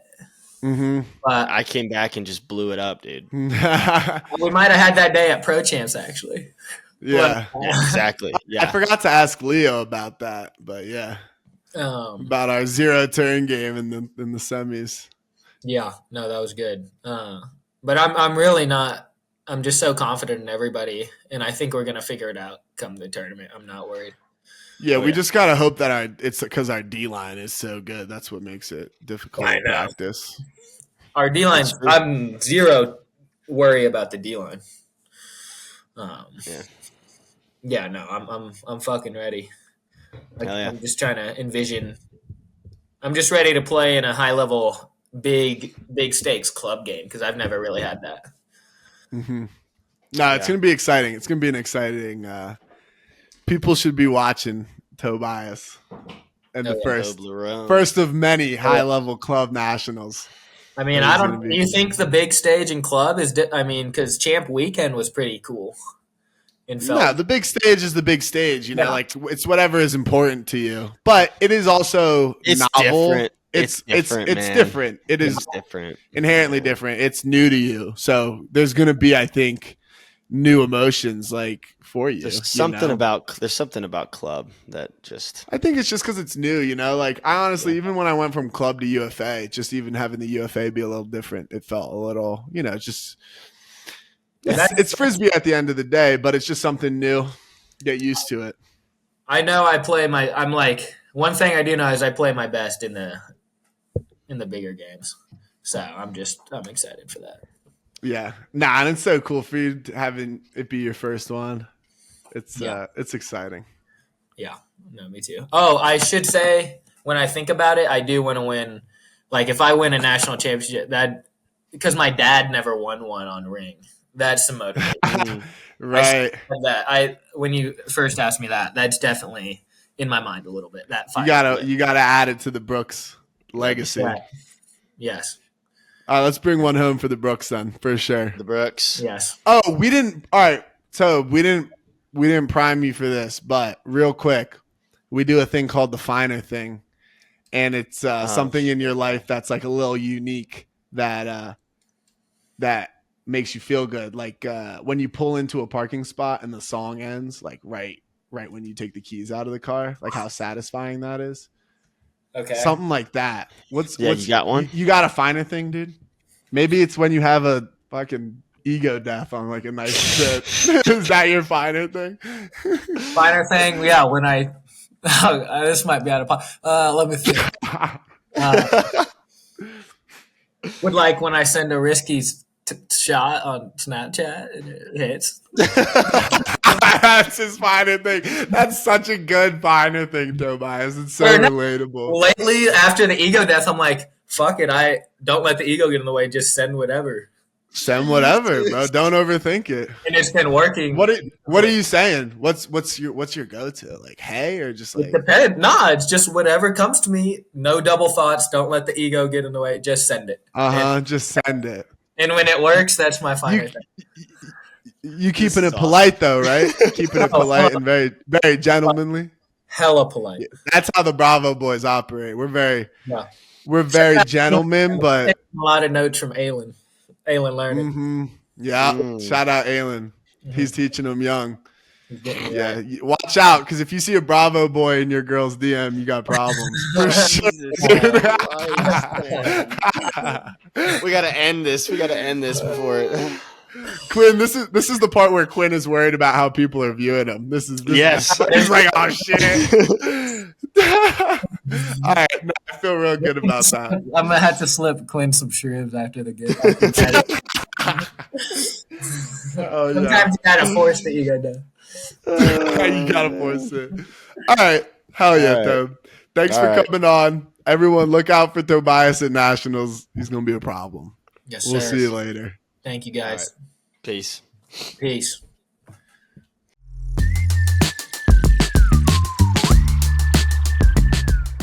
All right, and now we'll welcome on Tobe Decraene, player That's of pretty good. Yeah. I'm there with it. Player on Boston DiG, one of the most exciting young international players we have in the game today. Of a slew of exciting young international players that are popping up around the world now. Tobe, how are you doing today? I'm doing good, thank you. How about you guys? Doing good. I'm stoked because we get to talk to a bunch of different Frisbee players today. Yeah. And the international ones are great because we don't have a ton of perspective from your side of the world. No. Yeah. Toby, you want to give us just like a rundown on yourself, your Frisbee experience? Just take it away. Sure. So I played UFA my first season now in Montreal. Mm-hmm. I play for DiG now. It's also my first season because it's the first season I play in North America. Before this, I've played in Belgium and all over Europe a bit. Played for the national team, U24 national team, U17. That's pretty much it, I guess. And who are you playing for in Europe right now? So I guess the season's over, but yeah, the season's just finished. But I play with my home team, Gentle from Ghent, and yeah, that's pretty much it. How old are you, Toby? I just turned 21. Wow, you're super young. Good timing. You can party after nationals, huh? Yeah. And why are we playing Montreal, by the way? You know, we got some spots over here. Colorado's pretty cool. Yeah. It's a little farther away, but if you want to like compete. I guess there's like a good connection between the French players and Montreal, and that way I got like a bit of contacts. And yeah, I guess that's pretty much why I chose Montreal, I think, because there's like some French players that did the thing I wanted to do, like just coming from Europe, going to the US, and in my head that was like the only possible way, so I tried it and it worked out. Mm-hmm. And then how did you get in touch with Boston? How'd that come out? So we played the opening game against Glory, and then like right after the weekend I got a text like, you're interested in playing club, and Who texted you? There. Orion Cable. Nice. Okay. Cool. All right. Well, and he played against you on U24s too. Then. Yeah, that was a bit of a funny story. He texted like, "Hey, I'm Orion. I don't know if you know me, but he was the Belgian terror at U24s." The Belgian terror. By the way, kids, see that's how you text a stranger. You You let them know. Hey, I don't know if you know me. Kins, when he gets people on, he's just like, "Hey, you want to come on our podcast?" Assuming they know who he is and what the podcast is. That's That what was I did exactly with how Tobe, it probably. went. Yeah. Me and Tobe, we know who each other We go are. way back, We can skip through all the casualties and the small talk. We get past that.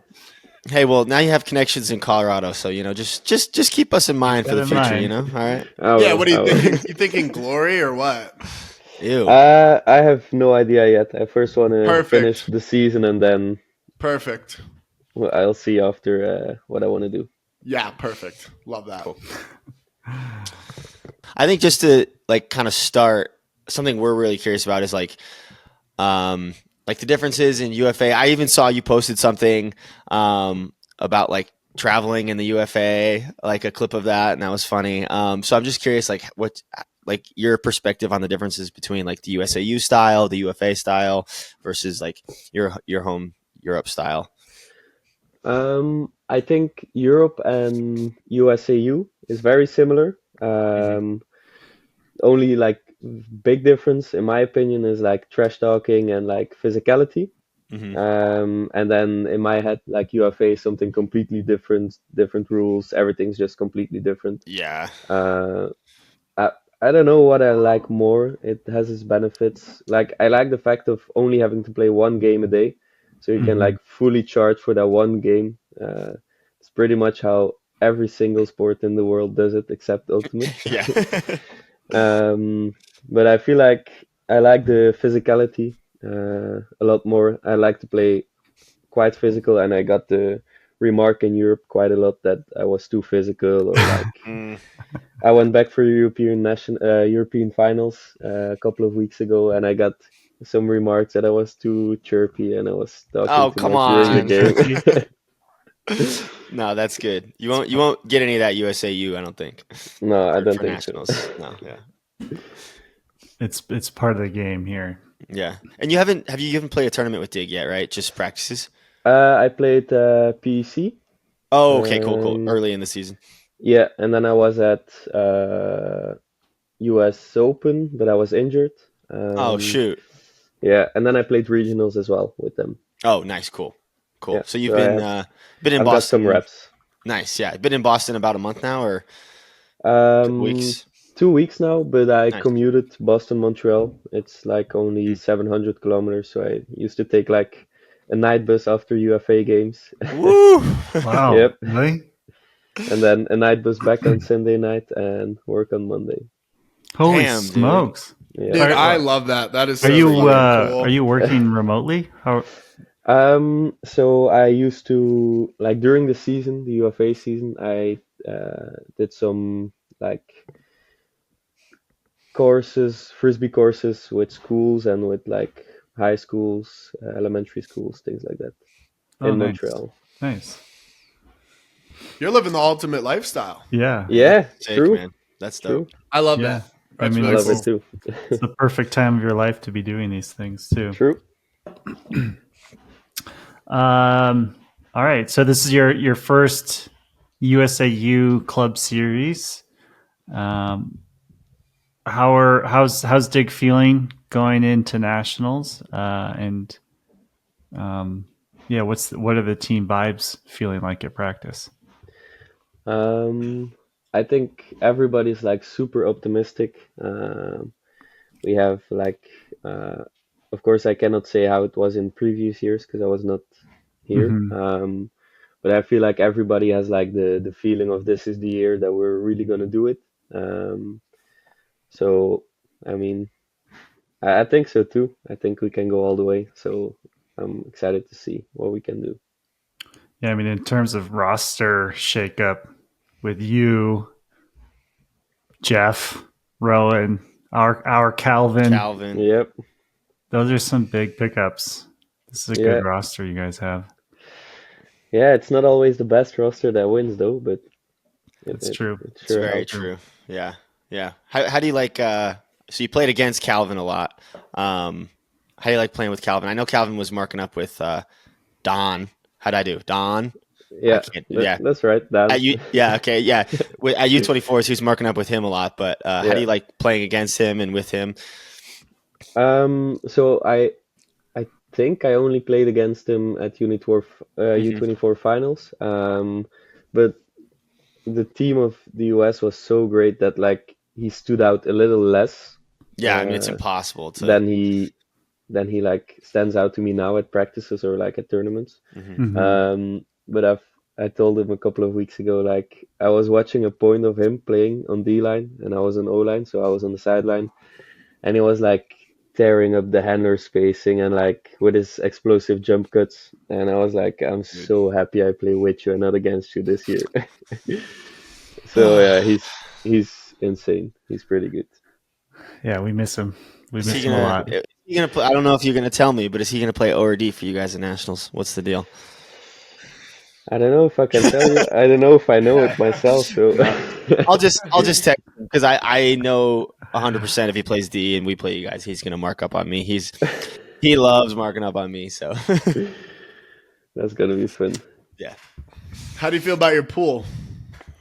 I think it's a pretty good pool. I like it.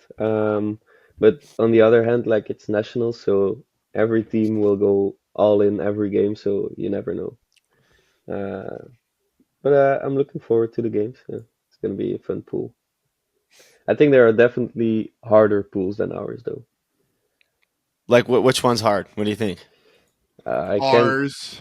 Ours Our is pool. ours is crazy, man. I don't know the pools like on the top of my head, but I know I looked at them and I was like, okay, there is I think 1 or 2 pools that like the 1, 2, and the 3 seed in the pool pretty much all could be quarters or like semis teams. Yep, that's us. We got Rhino and Chain as our 2 and 3, and then I Furious think- is our 4. Yeah. I mean, our pool is definitely the hardest, and then, But we don't have Truck as our 2. That's nice. Yes, that is something for sure. Yeah, they're pretty even though. They're pretty even this year. I'd say for the most part. But we definitely right. Like we got the best. No, we got a good 3 seed, but Pony. so did Pony. But then they got Sockeye as their 2 seed, which is really like Pony's a 2 seed, Sockey's a 3 seed. Sorry, Seattle. But, what about like specific players you're looking forward to matching up with? Anybody come to mind? I would love to match up with Dan. That would be fun. A little Belgian matchup. Yeah. But I think there's too many great players at nationals to like think of one. I'm just looking forward to every game because I think I'm gonna have a good matchup every game. So I'm very excited to see what I can do there. Yeah, man, we're all excited to see you play too. It's always really, really fun, like watching international players come and play in the U.S. With like Elliot this past year, and then you and Don as well. So that's super fun. In terms of like team goals, I know this is like your first one, but what's the vibe around like team goals? Obviously, winning would be amazing, but beyond like just winning, what would a successful weekend look like for y'all? And how do you feel about that going into the tournament? I don't think we've talked about like actual goal setting yet. But for me, going into every tournament, like winning is the only goal. Like second is just losing. Doesn't matter if you're second or fifth, you lost. I love it. I love you. So I think first is the only option. It's a great mentality. That's great. Everybody always talks about how like you shouldn't have like results oriented goals, but I'm the same way. Like I can't stop myself from having like that type of goal. I actually don't believe in like not setting like a high goal or like I don't know. If you go in and you're like, oh, I want to do good, but you don't like speak out, you want to be first. I don't know. Yeah. Weird, in my Right. opinion. Like I think it's good to have those smaller goals that you can focus on, especially because you can have the goal of winning, but so many things can happen outside of your control that can affect that. True. But like I do agree that, there's no hiding the fact that like we go with like the ultimate goal. Yeah, you have to recognize to it. Win the tournament. Like and feel Yeah. good about that. For me, it's like before the tournament, I'm just like, I want to win. I want to be first. And then going into the tournament, it's just game per game. It's like first game, try to win the game, try to win the point, next game, and so on and so on. But like the end goal is for sure first.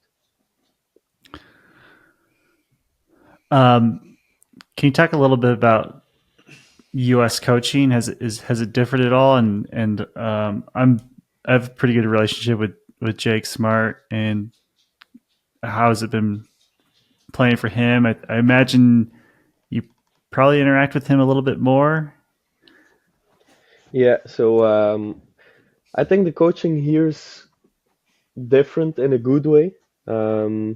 It's a lot more direct, in my opinion, which I love. I'm a very big advocate for like just saying the facts, and like Jake's somebody that for sure says the facts. In Europe, I had the feeling like, let's say you do a stupid throw or something, and the coach will come and say like, yeah, I think maybe next time you should try to maybe do a little bit more. And here it's just like, no, this is fucking bullshit. Don't do it. Hell Yeah. yeah. Next. And I like that style a little more because you lose a lot less time, and it's just you know what to do.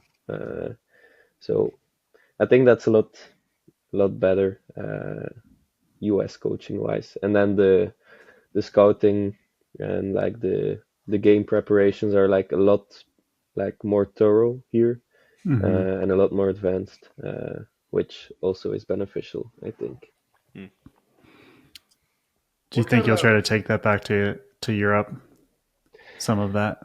I would definitely try so, but I think it's just very different because here like the rosters change every year so much, and in Europe it's not that uncommon to see like the same roster for like 7 years or something.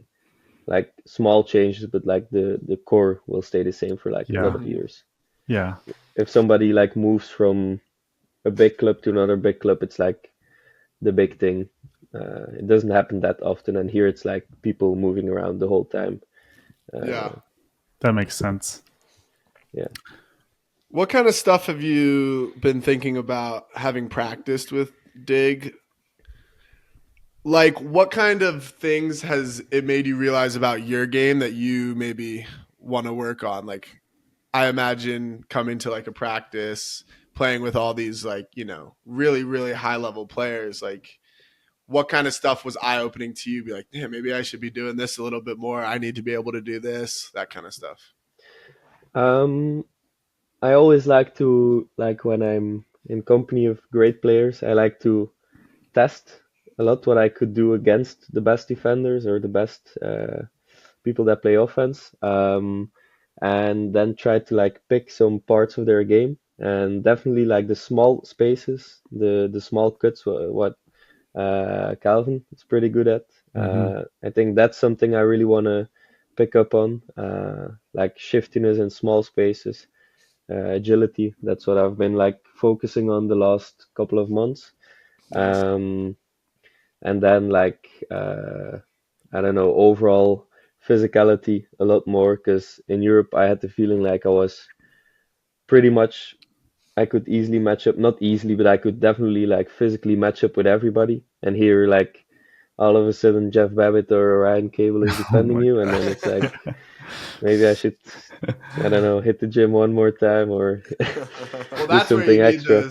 That's where you need those small Yeah, space true. cuts, because if you get them on you, you should, you know, be able to go work in the small spaces. Yeah. Kids, you got to talk into your mic. Work into the small spaces. So much of what I want to ask you about is differences, but I guess I'll talk specifically about nationals. This is your first U.S. nationals, but do you have like a typical preparation routine going into a tournament similar to nationals? I suppose you just played Europe finals. Like before a game or before like tournament? Like leading, like the week or two leading up to the tournament. is there anything that you're doing to prepare physically or mentally? So physically, for sure, I do tapering. So like the last 5 days, I like lower my intensity by a lot. I do some recovery runs, things like that. A lot of mobility, some throws, and then before, like 2 days before, I review the whole playbook. I make sure I'm like on the same page with everybody I'm gonna play with. Um, so I think that's probably it, like physical or like game wise. And then Mhm. mentally, I just try to relax as much as possible. But most of the time, I'm like too hyped leading up to a tournament. So that's like just trying to stay calm a bit. And I don't know, mentally, I don't have to prepare that much. I feel like I just need to stay calm and don't Yeah. do stupid things before tournaments. Yeah, it seems like you have a pretty good head on your shoulders for a 21-year-old. I'm just imagining a lot of the players your age in the U.S. are in the middle of their college careers, and um, I would not say that they have their heads screwed on completely straight. Thank you. I take it as a compliment. Sure. No, it's sick. You're hyping me up. I love your attitude. Thank you. What is your training like? Actually, do you? It sounds like you have a pretty good grasp on that as well. Do you lift? Are you? Yeah. So normally, let's say for in season, I would try, because my schedule allowed it this year, I would try to hit 2 to 3 practices a day.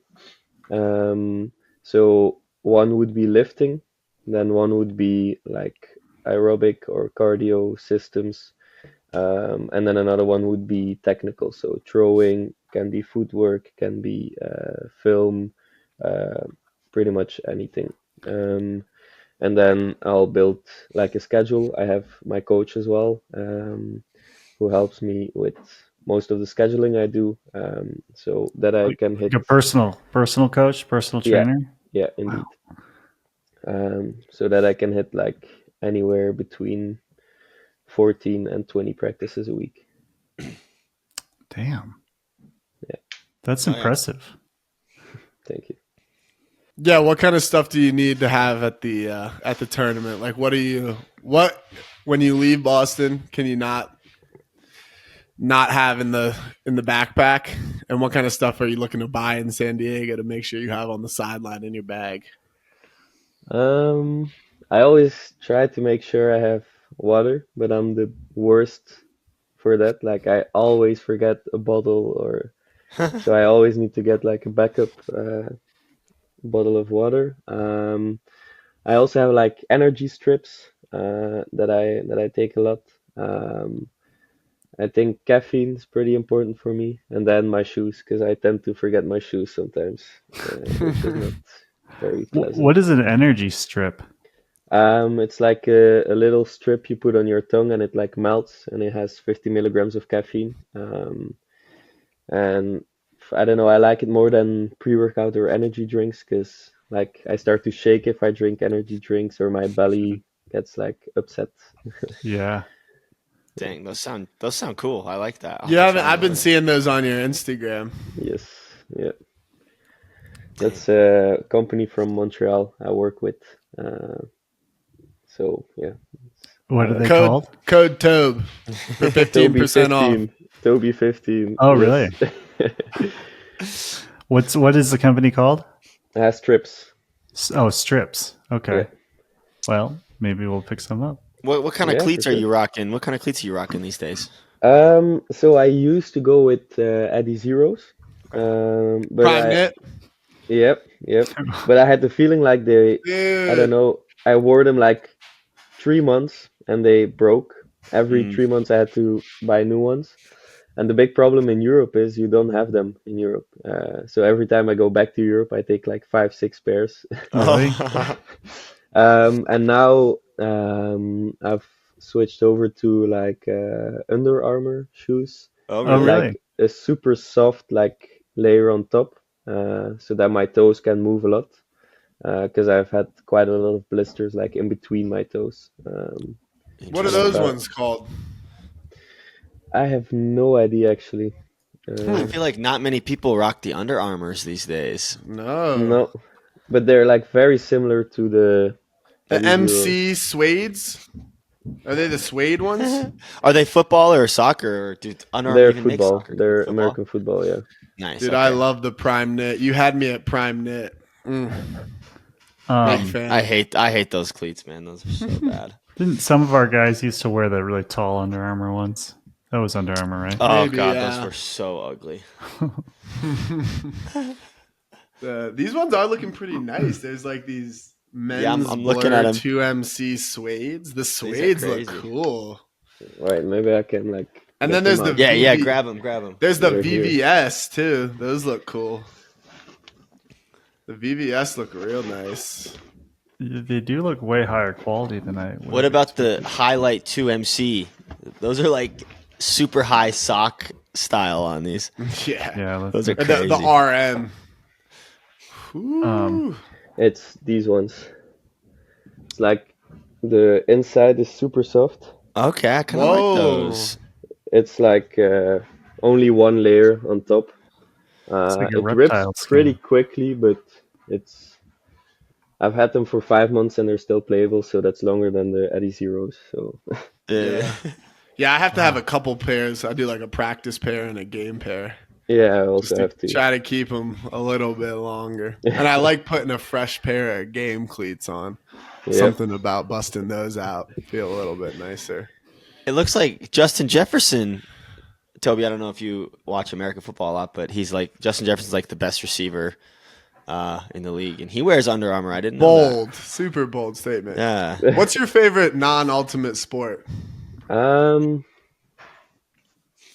Like, do you watch sports at all?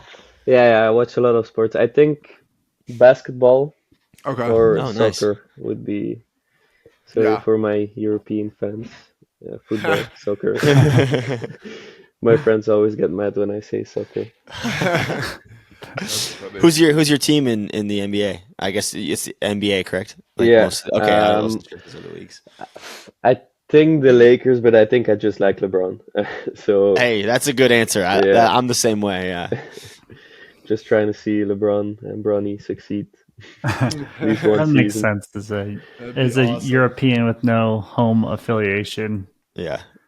I had my Nuggets shirt on earlier. Yeah. I saw them get on the court together for the first time, and I was like a little emotional, like in a way. I was like, that is so cool. That's like It one of is the very coolest cool. things I've ever seen. Yeah. Yeah, that's pretty dope. Sweet. All right. We're going into the finer things segment. Toby, you got one? You got one in your head for this? I got one, yeah. You got one? Let's hear it. Yes. So it's like more a situation than like a certain thing. Cool. When you like load up your plates at a barbell in the gym and Ooh. you just, instead of like trying to find the hole with your plate, you like push it Just- and it goes on like until the end immediately. And it Yeah. makes like the satisfying like sound between the plates. Yeah. And Dude, I know exactly. That And might be it. it's almost like a suction Yeah. noise. Yeah. If Dude, we're that's a talking- good one. I That's like a Especially that. really with good one. bumper plates, if Yeah. it's possible. Yeah. Yeah. What's your favorite lift in the gym?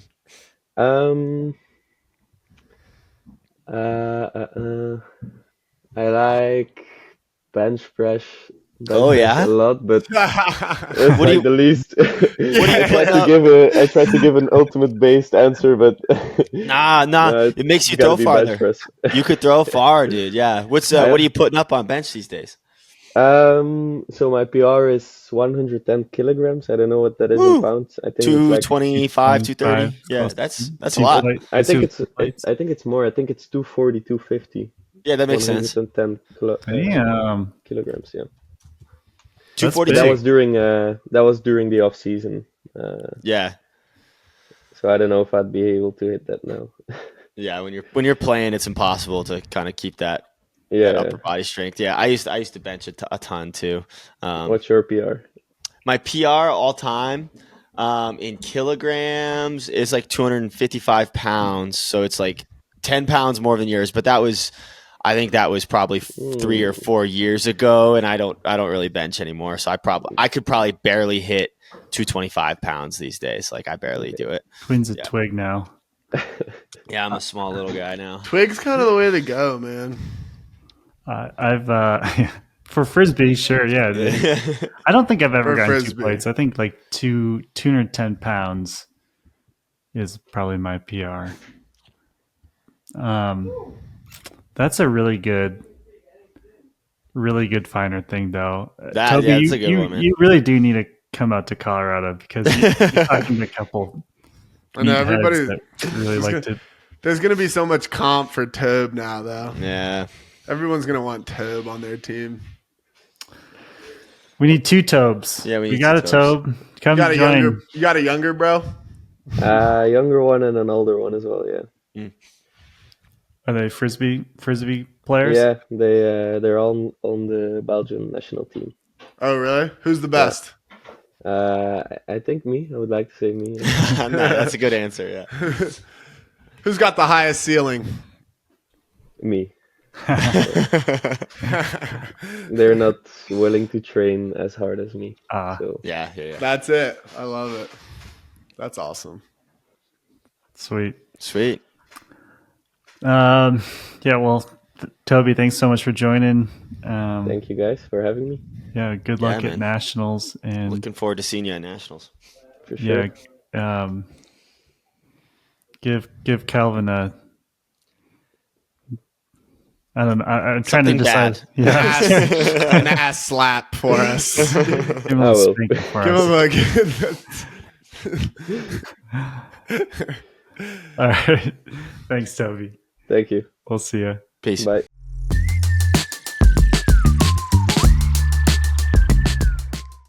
All right. Here we go. All right.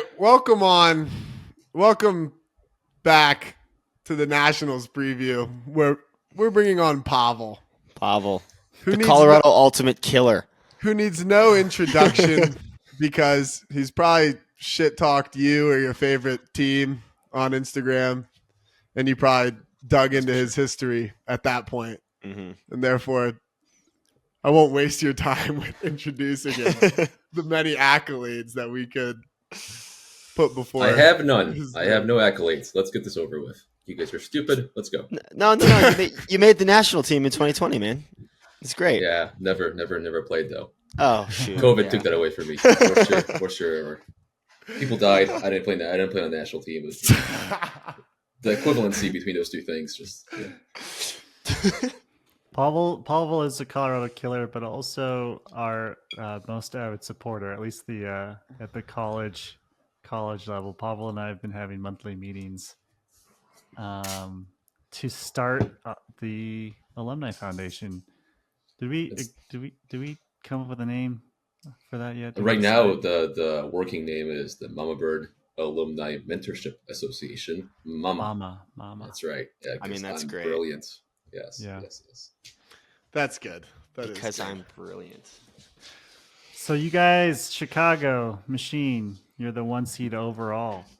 But literally won nothing this year. No, they won PEC. Oh wow, good job. And they've beaten many teams pretty handily. Yeah.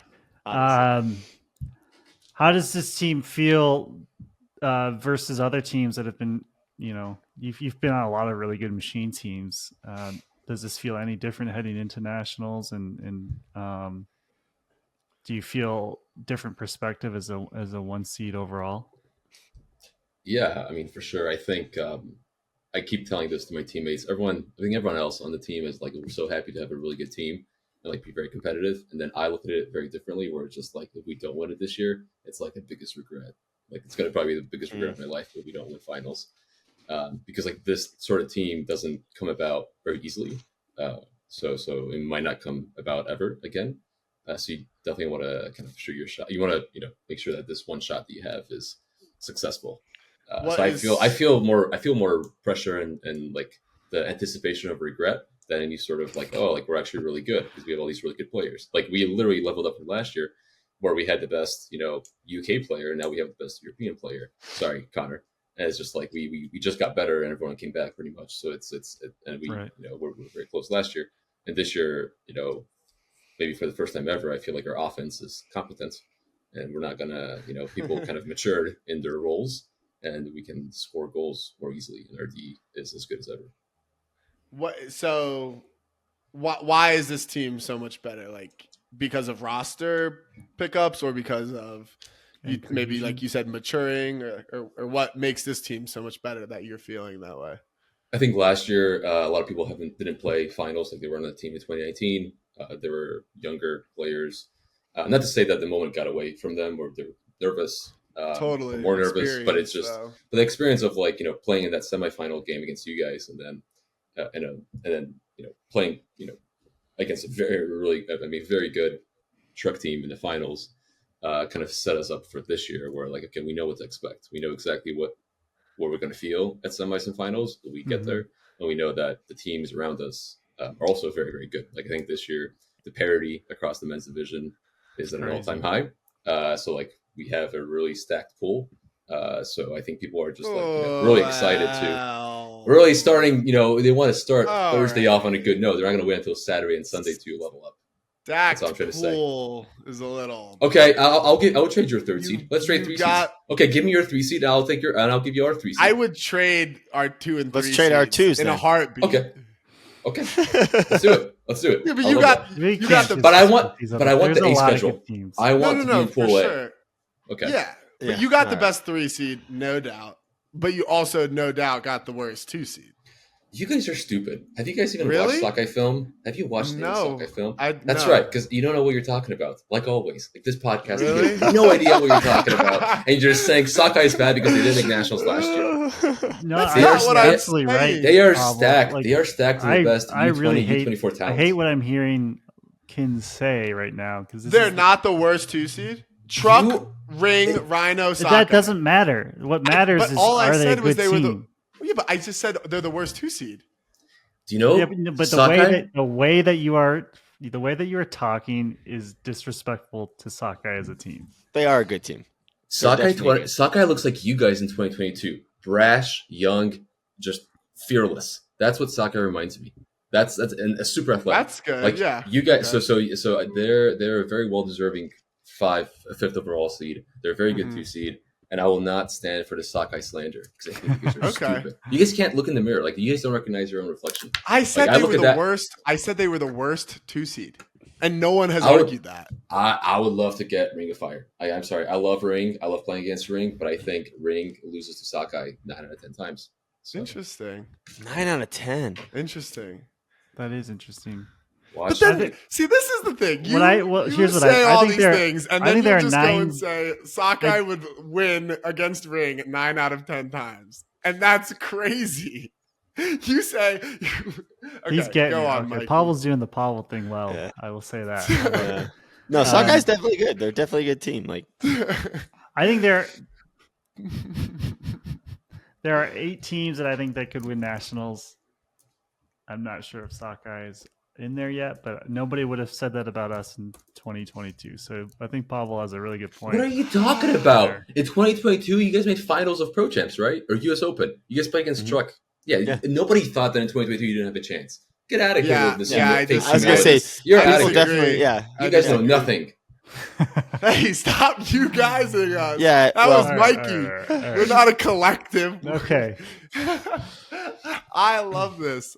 Pawel's my favorite guest. I've just decided. You were talking about having the best European player. Connor McHale. No. Don, I'm curious, what do you think makes him so good? Because he's obviously very good. He's still young.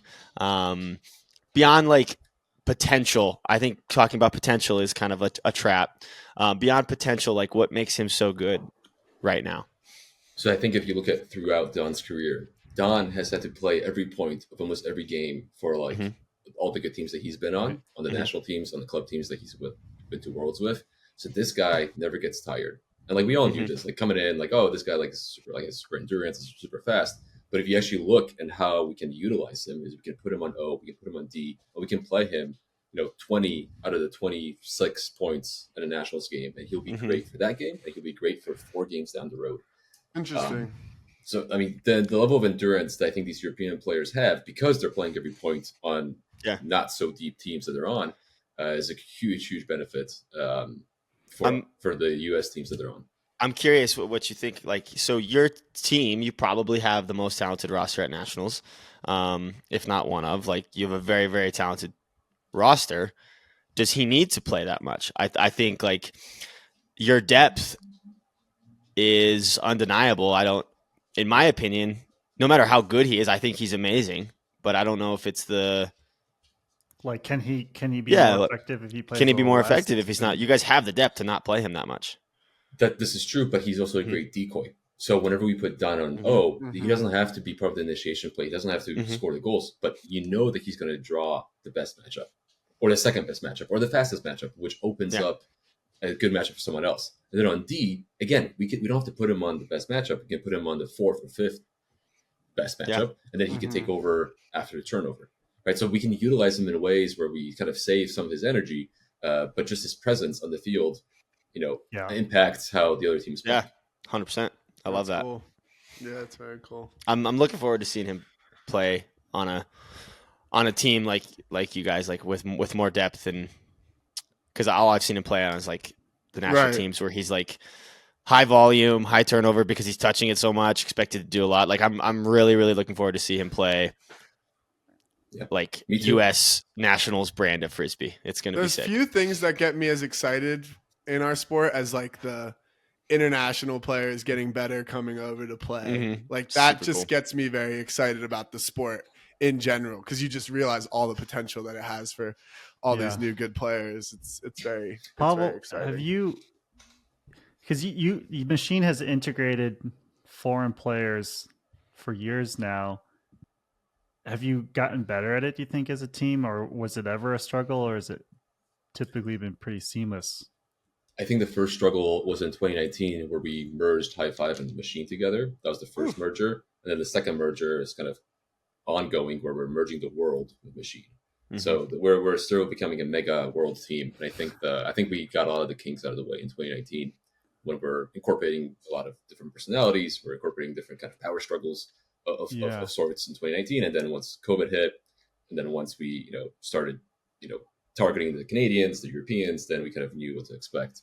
And also like these players that are coming over from different countries, they're like humble guys. They just want to experience a good culture because a good culture and a competitive team and play the US. Like they're not like here trying to, big brother or, be a big bro to any of us.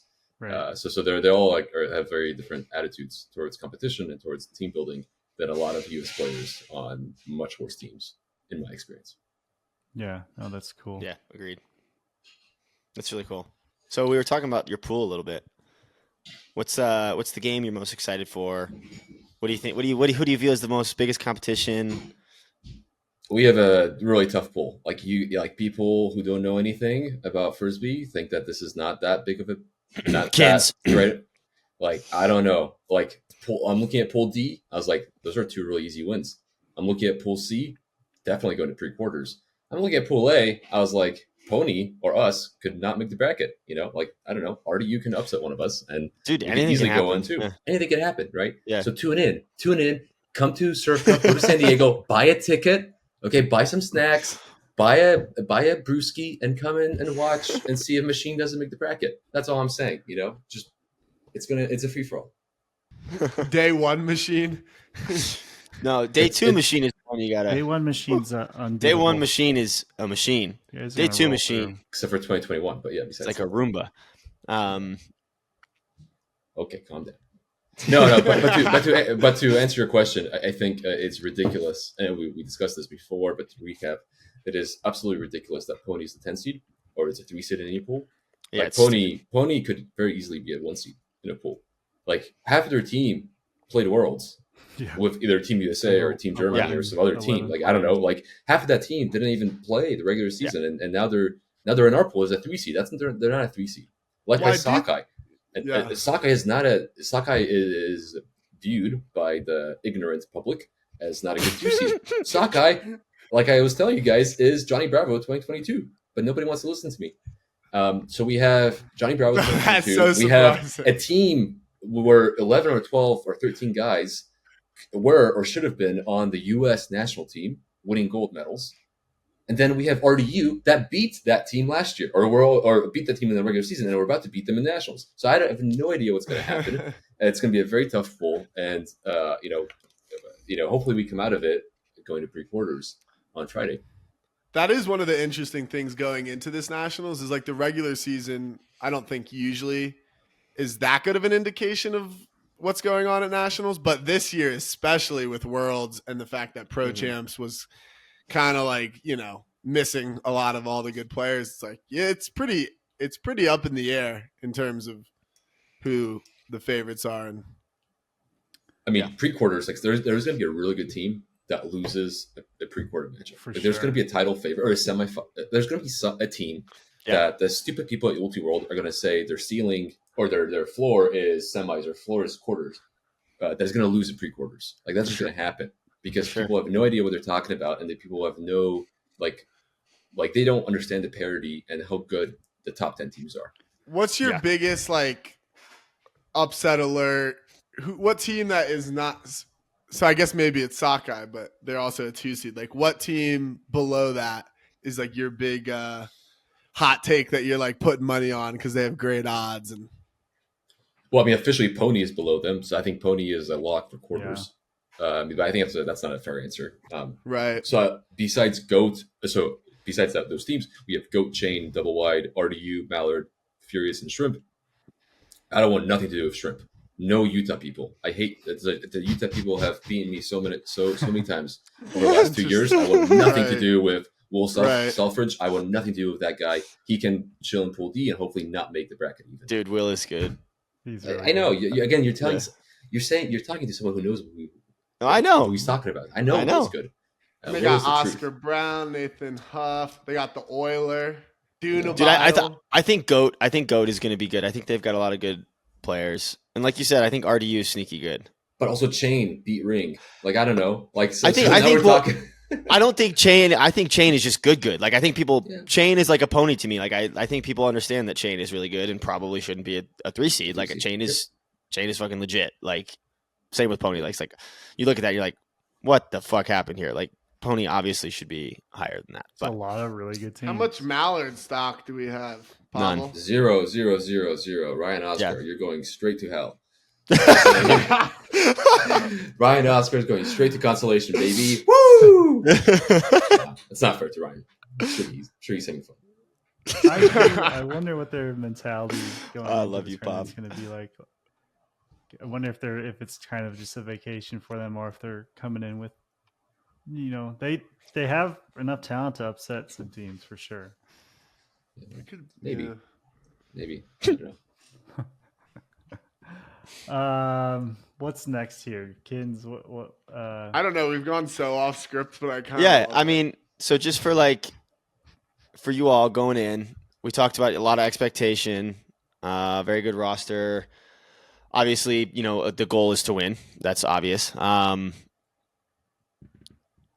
that, like, what does a successful weekend look for you all? Is it just winning? Is that it? It's one of those weekends where, like, if we get out on Saturday, or we're just gonna have a sad beer and I'll go home. I think I am. If we lose on Saturday, I'm driving back home. I'm going back to LA. Like, it would be a huge fail. I mean, I'll spend some time commiserating with my teammates, obviously, but then I'm like, I don't want anything to do with staying there for Sunday. Like it's one of those things where it's just like, I never watch finals unless like it's like a team mandate thing. Like, no, I don't want to see anyone celebrating. You're playing or you're gone. Yeah, exactly. Yeah. What's your travel schedule? Are you gonna fly out there?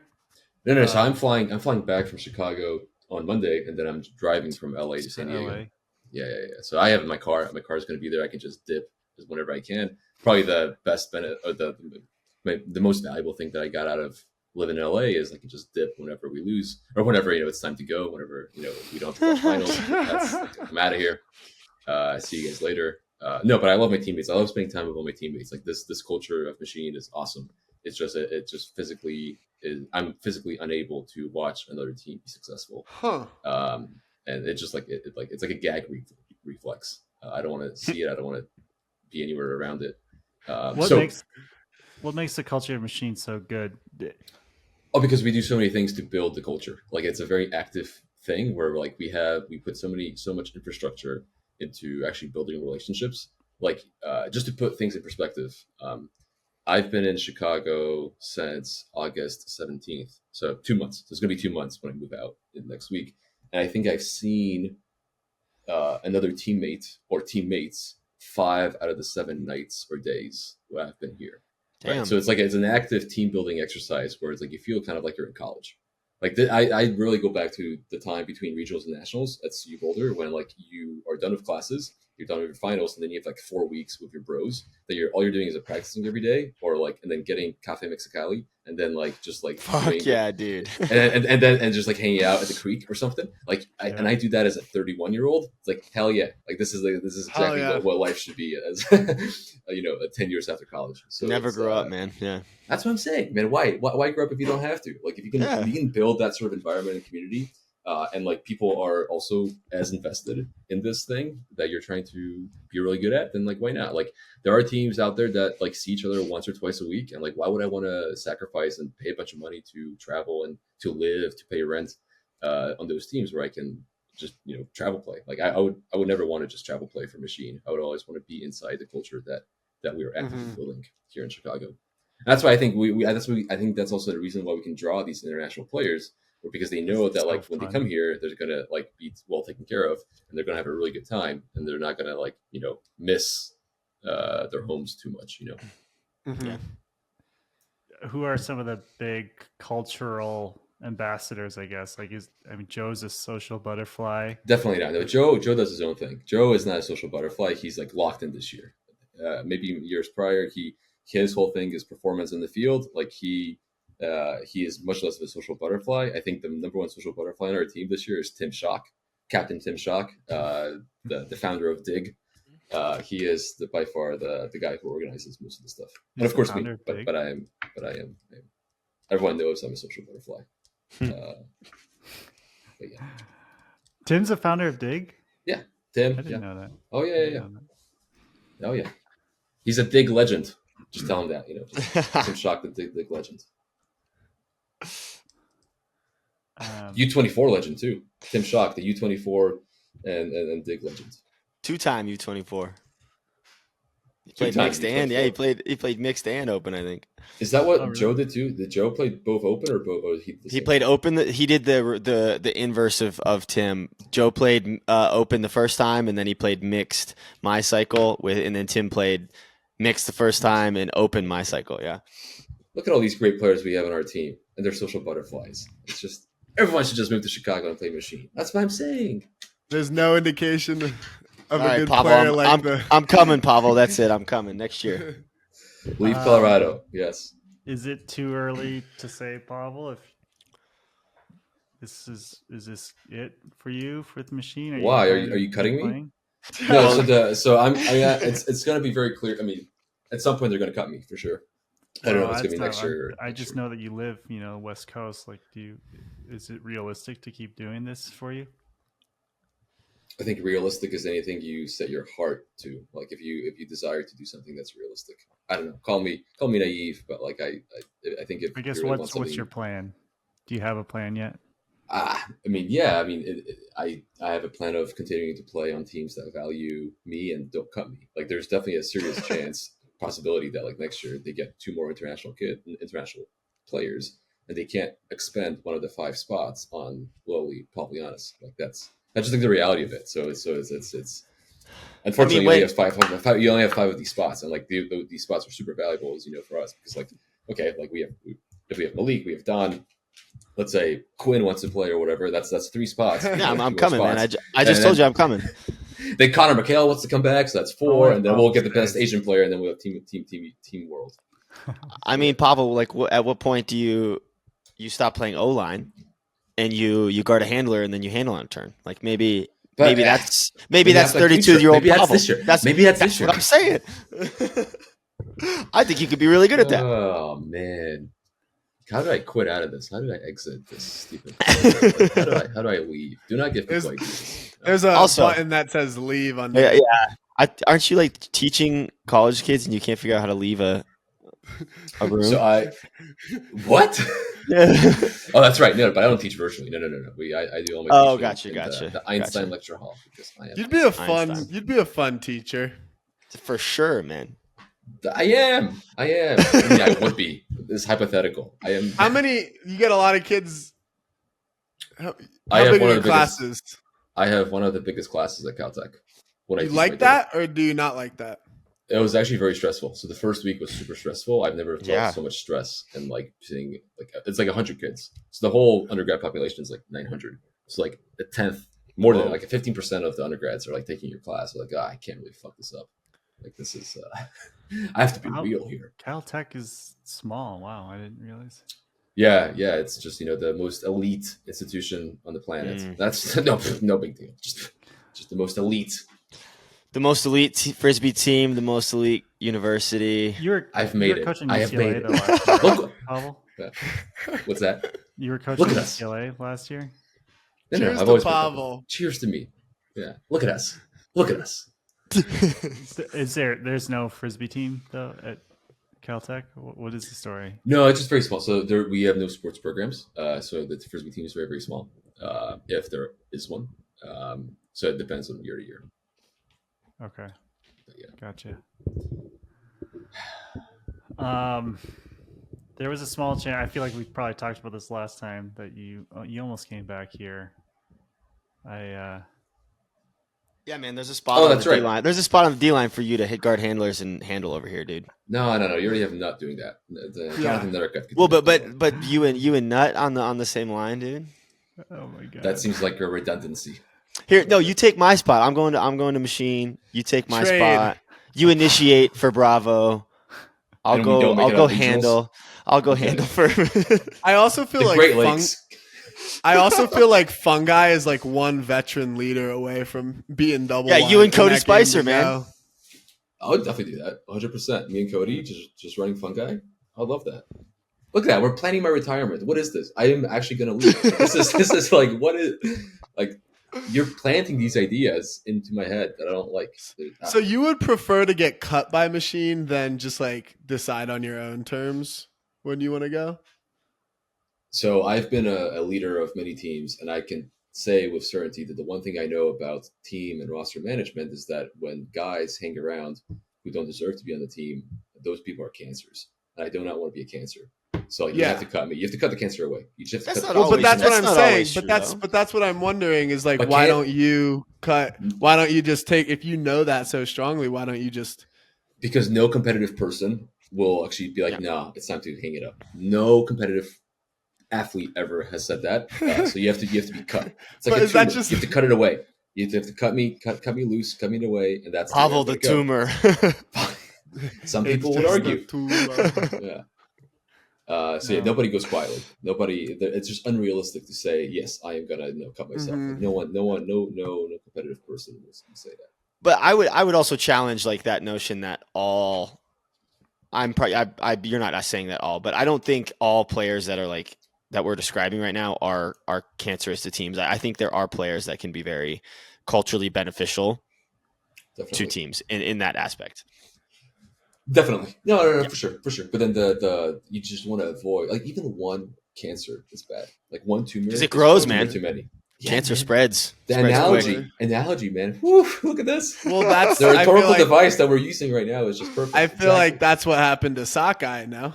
Like that was a good example. Of, Are you calling out Dylan Freechild? Who are you calling out? all of them, I suppose. All the No, guys who are No, too old. 2022 Johnny Bravo happened to Sockeye. We ruined them. No, Good. I think it's exactly what Pawel is saying. From the outside perspective, too many guys not leaving when their turn is up. I don't You know. talking about Raider? I think- Okay, now I want No, to I know who you're think- talking Yeah, about. I'm No, confused, but James. No, I think is this like not, Dylan is this Charles- not Phil clear? Murray? How else do you take a team that's made nationals for how many ever consecutive years? Like you should be able to evolve gracefully, having your old players slowly age out, then bringing in, incorporating new young talent. If you have a team that made semis, whatever, a couple years ago and then is unable to make national, to me that speaks of like you had this clear like overhaul of players because they had a bunch of people leave. They're not able to incorporate young players and get them the experience. I don't think that they left because they were washed. I think they left because they like Dylan never lived in Seattle. I don't think. Yeah. And this seemed pretty obvious to me. I thought this didn't even seem like a hot take to me. I thought this was just like common knowledge that they had kind of fucked up that way. Well, maybe they didn't like bring up young talents, but I think that they. Well, isn't that the same thing? Like not bringing up young talent and not getting rid of your older talent? No, yeah, but now they're a 2-seed at nationals. I think it would be like totally like 2 years later. But no, I'm just saying. Here's what I'm saying, Kins. Is it would be like if the top half of Machine or the top half of Bravo just left after the season. That's what I think, and that they just the young talent just wasn't quite ready yet. They probably could have had like a slower exodus and integrated. I don't think that's how it played out, and that will happen from time to time. It's like when Furious lost all their talent. Say the same thing. Goddamn. Exactly right. Exactly right. Goddamn. In the Northwest. Yeah, exactly. They haven't really recovered since. Well, they're is this the time we talk about AMP? Can we talk about AMP? Let's go to the mixed division. Like, what happened to AMP? Same thing, maybe, huh? Maybe not. Philadelphia. No, I think probably. Philly sports. Oh. We're so good. Shut the fuck up. All right, Paul. Well, give us your tournament essentials. Do you have any tournament essentials that you bring to national? Like physical items or like mental items? Both. Memories of being slighted by the podcast. No. Am I just a talking head to you, Pawel? No, you're the person that gave Johnny Bansfield a red card and prevented us from being more competitive in the national championship. You gotta be kidding me. That's funny. No. That's so funny. One, I love that. That's so easy for you to bring up. Two, I never like heard your opinion on that. And like when you hopped on, I was like, I wonder, like hearing all your interesting takes, like I kind of was like, I wonder what Pawel's take is on that. Yeah, give us your take on that. Well, I think you did your job. You know? You did your job. You did your job for Johnny Bravo, but it hurt us because, like, of course, everyone knows you're going to taunt and you're going to say your stupid shit.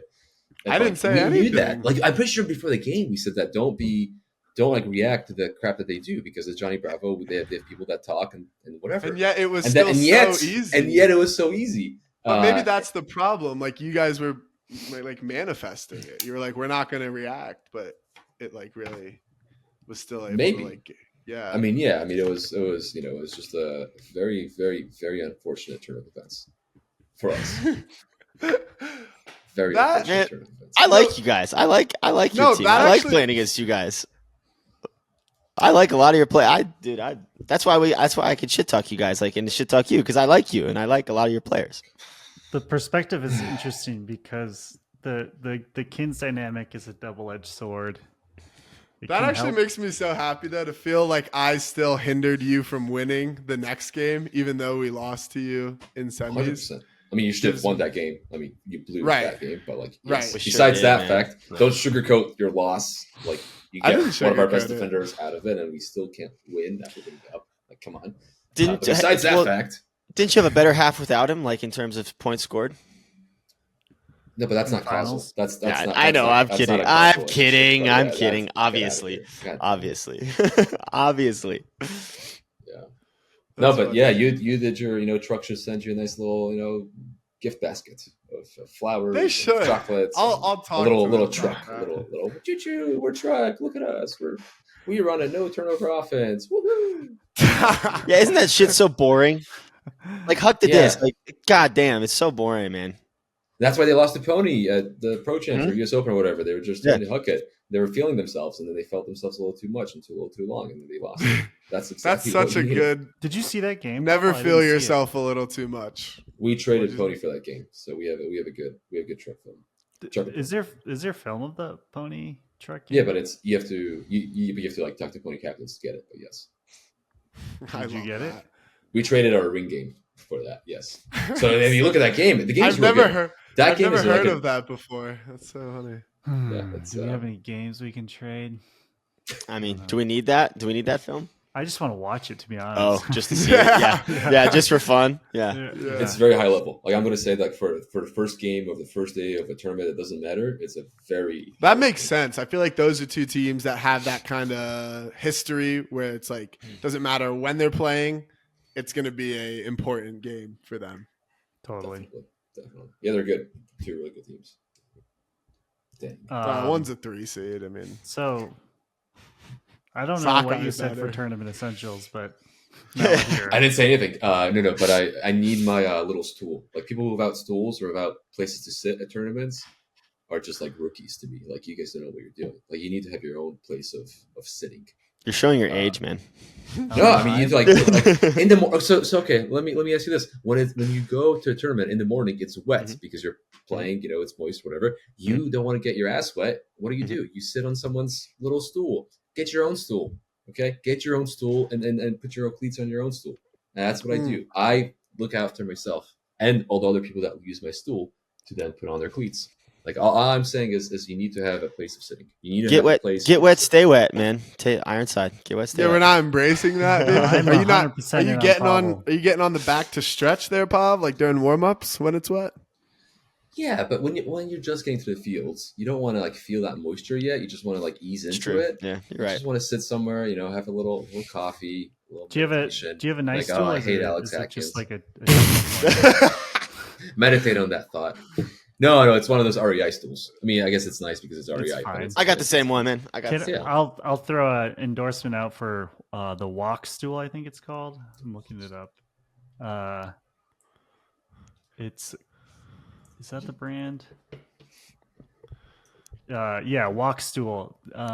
They're definitely on the pricey side, but it's got the telescoping. Gotta get that legs. sponsorship, man. This podcast will not survive without corporate sponsorships. So I don't know. Shout them out. We'll survive. Can you with help them. us? We're trying, Pavel.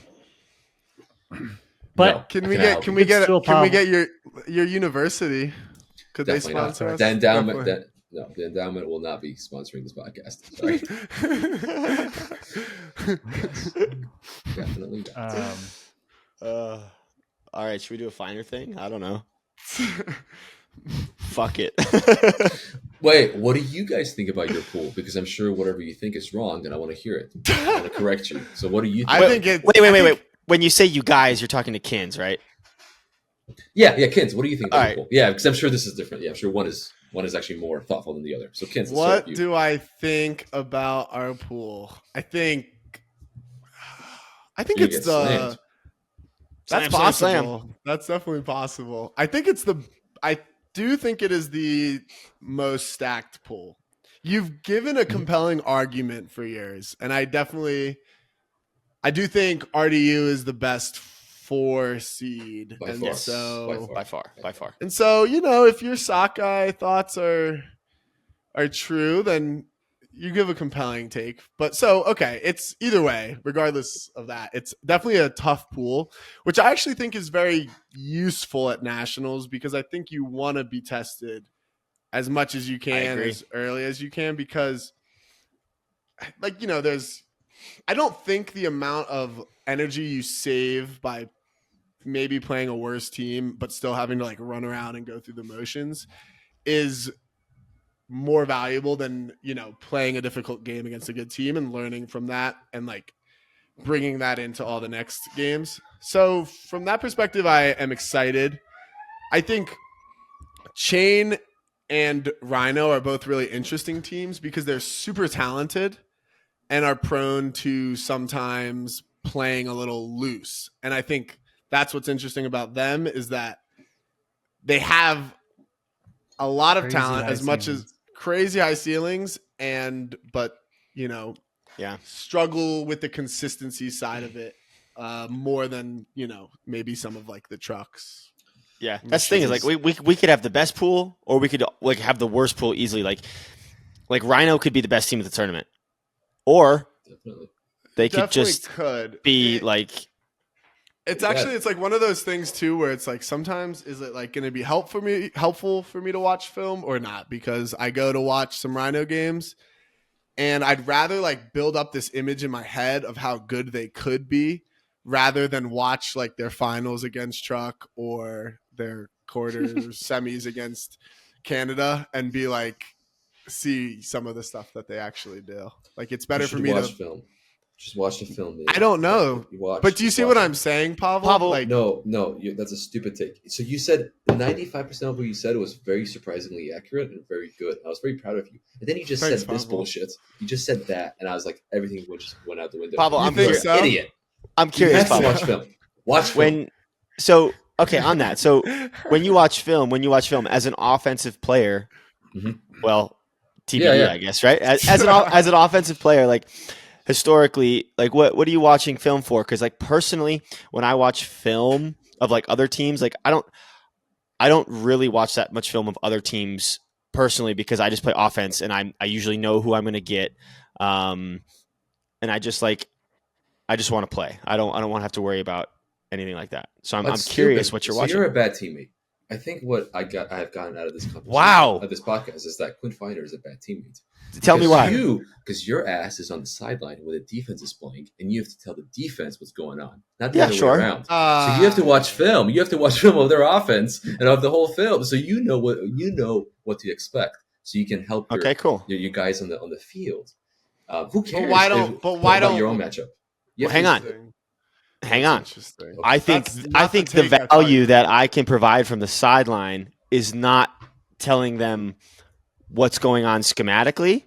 I think the value that I can provide from the sideline is simple things, where the disc is, where you should orbit, things like that. For me, for our structures, it's not my job on the sideline is not to tell them what's going on schematically. If you know that a team is like soccer, you know they're going to run a stupid 3-2 slash play. Okay. And for some reason, the defense, a defender is really close to the guy in the back of the stack with a 3. You tell them back off, or you say he's going to slash, and that will help him back off and actually go through. That is not where lane. I thought you were going to go with that. There are very clear plays and clear setups that teams do because coaching at our level is not advanced enough to actually disguise anything. So when you see a particular setup as an offensive player, when you're on the sideline, like, oh, I see Declan Miller is right there. He's going to slash and get the under because it's a sock eye. And tell your defender like he's going right there. And I'm not sure I need to watch. I'm not sure I need to watch film to know that stuff. So you're saying you can memorize 5? If you can memorize 5 iterations after watching one game or not watching anything, like there are 5. I'm not gonna have a memorize it no matter how much film I watch. That just means you're dumb. That just I am. Self-proclaimed. You're right. Let me chime in here. This is near and dear to my heart, and I'm not gonna like demand this from you guys. I want you to prepare what makes sense. But like what I'm hearing is you're leaving things on the table. I'm hearing. No, I said that I watched film. I'm hearing. Okay, just shut up for a second. I'm hearing that there's some fear, like I'm worried about what I will think of. And I'm hearing that fear. Yes, I'm hearing fear that was my part. And I'm also hearing that I'm not good enough at this to get use out of it. That's to me, that's also fear. Like you can be better at it. And I think Pawel does make a good point about the teammate thing. Because it's not just about your matchup. It's like, well, who are the weak matchups? That was my. I asked in a microcosm a specific question about watching film as an offensive player.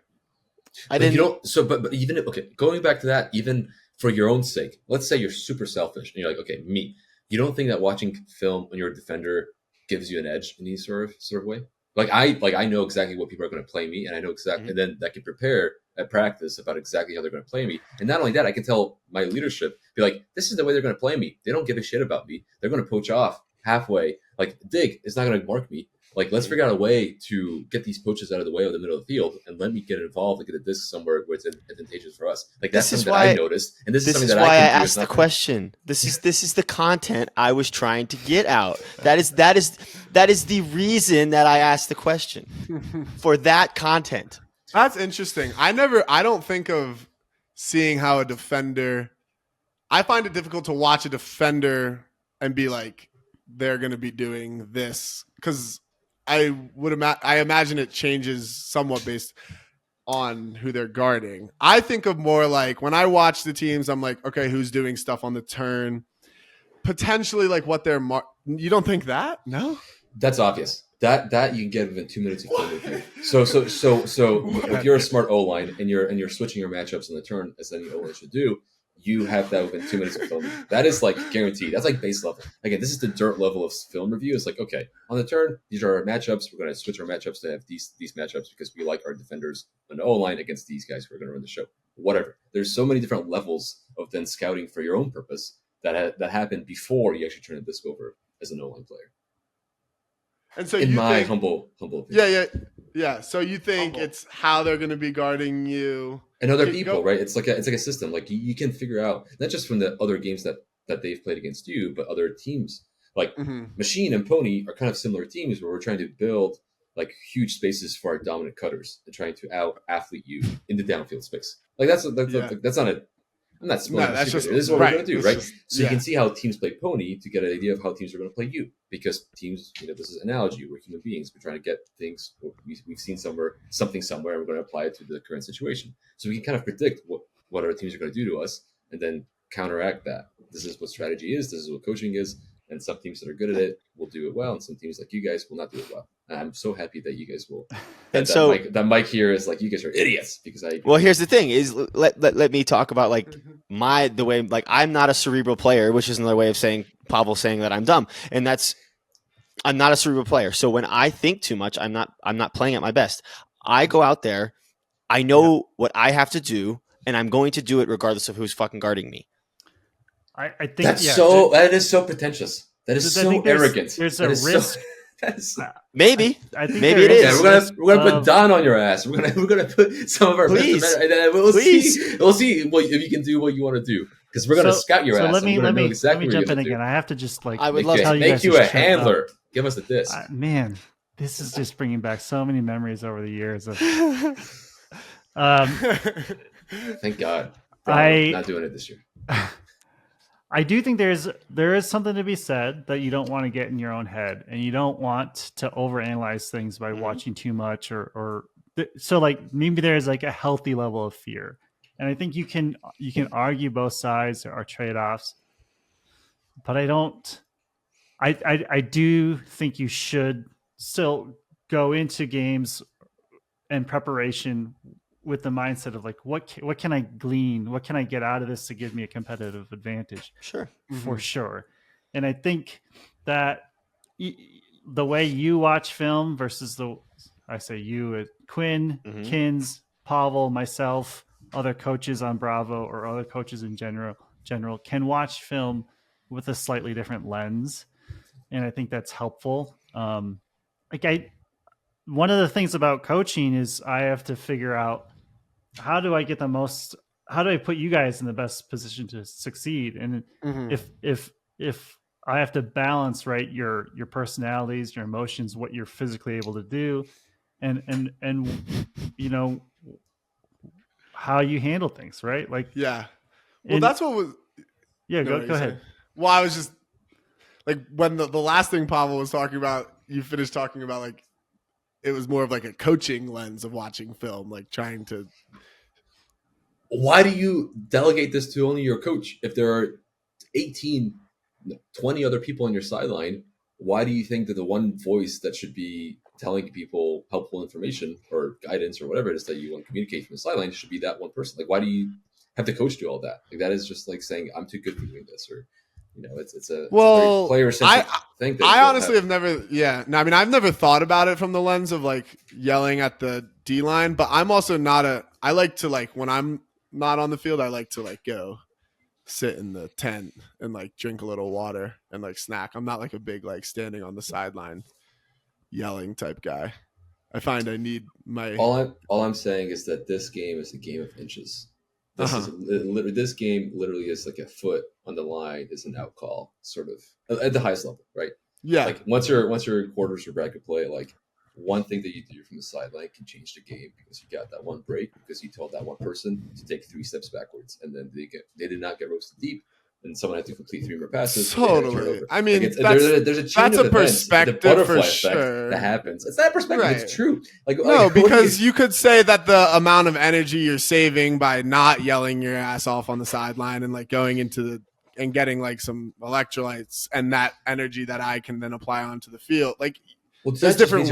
That just means you're not conditioned. I'm sorry. That just means you're not in shape in order to be on the sideline I and don't the know. field at the same time. That's just saying that you have not built up the energy reserves. So would the you appropriate number of energy recommend to NBA? You would recommend like NBA players like stand on this like on the bench and are like yelling, or Sometimes I'm they do. confused. No, that's a bad analogy. I'm gonna cut us off because I do love this discussion, and I think that you both are making really good points, and I will leave it at that. How about that for now? You guys can continue this. I just can't wait to play Johnny Bravo and have their whole O-line sit on the sideline as we're crushing their dealings. I can't wait that because they haven't prepared anything for us. I hope to see you guys down the road is all I'm saying. Yeah, we're not watching any film at all of you guys, Paul. No.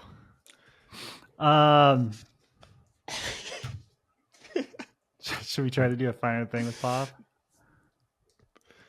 Yeah, I would like to hear. I don't know, man. Wait, I would like to. I would like to hear. Tournament essential. I would like to hear Pawel. What makes you the happiest, Pawel? Wow. Oh, Yep. Jesus. Happiness? What is that? Happiest. Do you I get the joy from most- anything that's not competition in? I mean, I think just like other human beings, I get satisfaction from like, accomplishing goals. Like I know that sounds really stupid, but like when there's like a list in front of me and like I can cross off a thing from the list that I just did or accomplished, great. I am happy or I'm satisfied with my life. I think at this point, when you reach the old age of 31, like the dopamine, influx doesn't give you like, you don't get that from like, oh, like I just watched a movie or I just like hung out with friends. Like who cares? Like you're trying to accomplish more things, like more important things with your life. So I don't like happiness doesn't mean anything to me. Like satisfaction and like life things mean much more to me at this point. It's like I don't like happiness. I don't care. Like I relate to you, Pawel. What? No. what gives me that's such a stupid question. Oh my god. The finer thing. People, is your funny. teammates. Like, oh, I had a really good double IPA. Like, who gives a shit? Like, that doesn't give me happiness. Like, I don't. That's yeah. It's I guess Uh, it just depends what you're, defining as happiness. Because I think if you're Also, we're like everything that I have said in this podcast, we're taking it out of context and misconstruing it. That is not what a finer thing is. It's not happiness. well, no, Mikey just asked him. I just asked the Mikey question. asked him what makes. I you asked the happy. question because Pawel is one of the more single-minded people that I know. Like everything. That's Mikey's way of calling you dumb, like you called me is- dumb. Yeah. Everything is Pawel is always trying to optimize for Frisbee's success. I disagree. I think that's his mentality. I don't whether or not Right. what he's doing. Right. I mean, everything It's in life is a optimal. constrained optimization problem. If you think about it, like I don't want to get too mad into this, but like everything that you do is a constrained maximization or optimization. So yes, we're all right, let me, optimize Let me introduce the finer thing segment here, please, yes. so that we can go our I was separate ways. interested on what Um, Pawel was saying. Nope. That Nope. sounded There's so fun. much love and Nope. hate here. Pawel, a finer thing is a small experience or item or whatever you want to make it that makes a big difference in your life or gives you a lot of pleasure. Like a double IPA. I cannot live without so every morning I always have a coffee and at least an hour and a half to 2 hours of just independent reading time. I cannot start my day without being completely That's great. inundated with literature and with stuff. What do you- that's interesting? What do you So right read? now I'm on my newspaper kick. So right now I'm just reading the LA Times every day. Oh, yeah? With my coffee. Yeah, like actual current events. It's like, whoa, this is happening in LA. Homeless people have never seen a homeless person in my life. So yeah, How do right you- now I'm reading all the subscriber only elements of LA Times. How do you take your coffee? What kind of coffee are you drinking? Just a little bit of skim milk, just Nice. drip coffee with skim milk. Nice. Yeah, so that's definitely a finer thing that sure. that's kept me fined up here in the last 2 months. Find out. I like that, Bob. I'm still drinking my coffee. It's 2 p.m. here.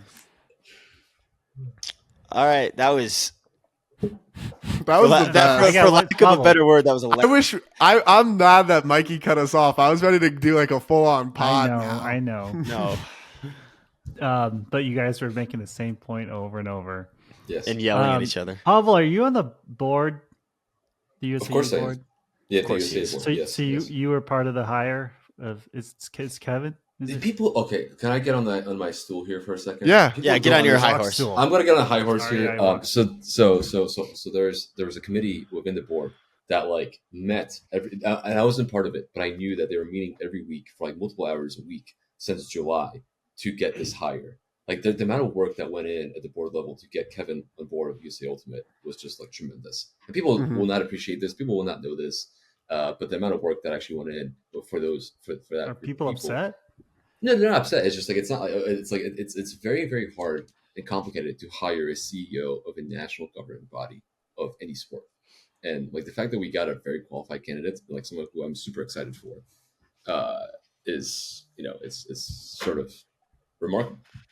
So wait, who are you upset at? Why did you have to get on your stool? I missed Because that. people I don't. think we're People, just people getting- think. it's Yeah, just the people energy people we just think bring that like, when oh, we're this is around like each any old other job, and like whatever, someone applied, and we just like interview them once, and like that was it. Maybe But, like, they the amount of probably thought- just right. I think that's probably them just not taking USAU very seriously. Would be my guess.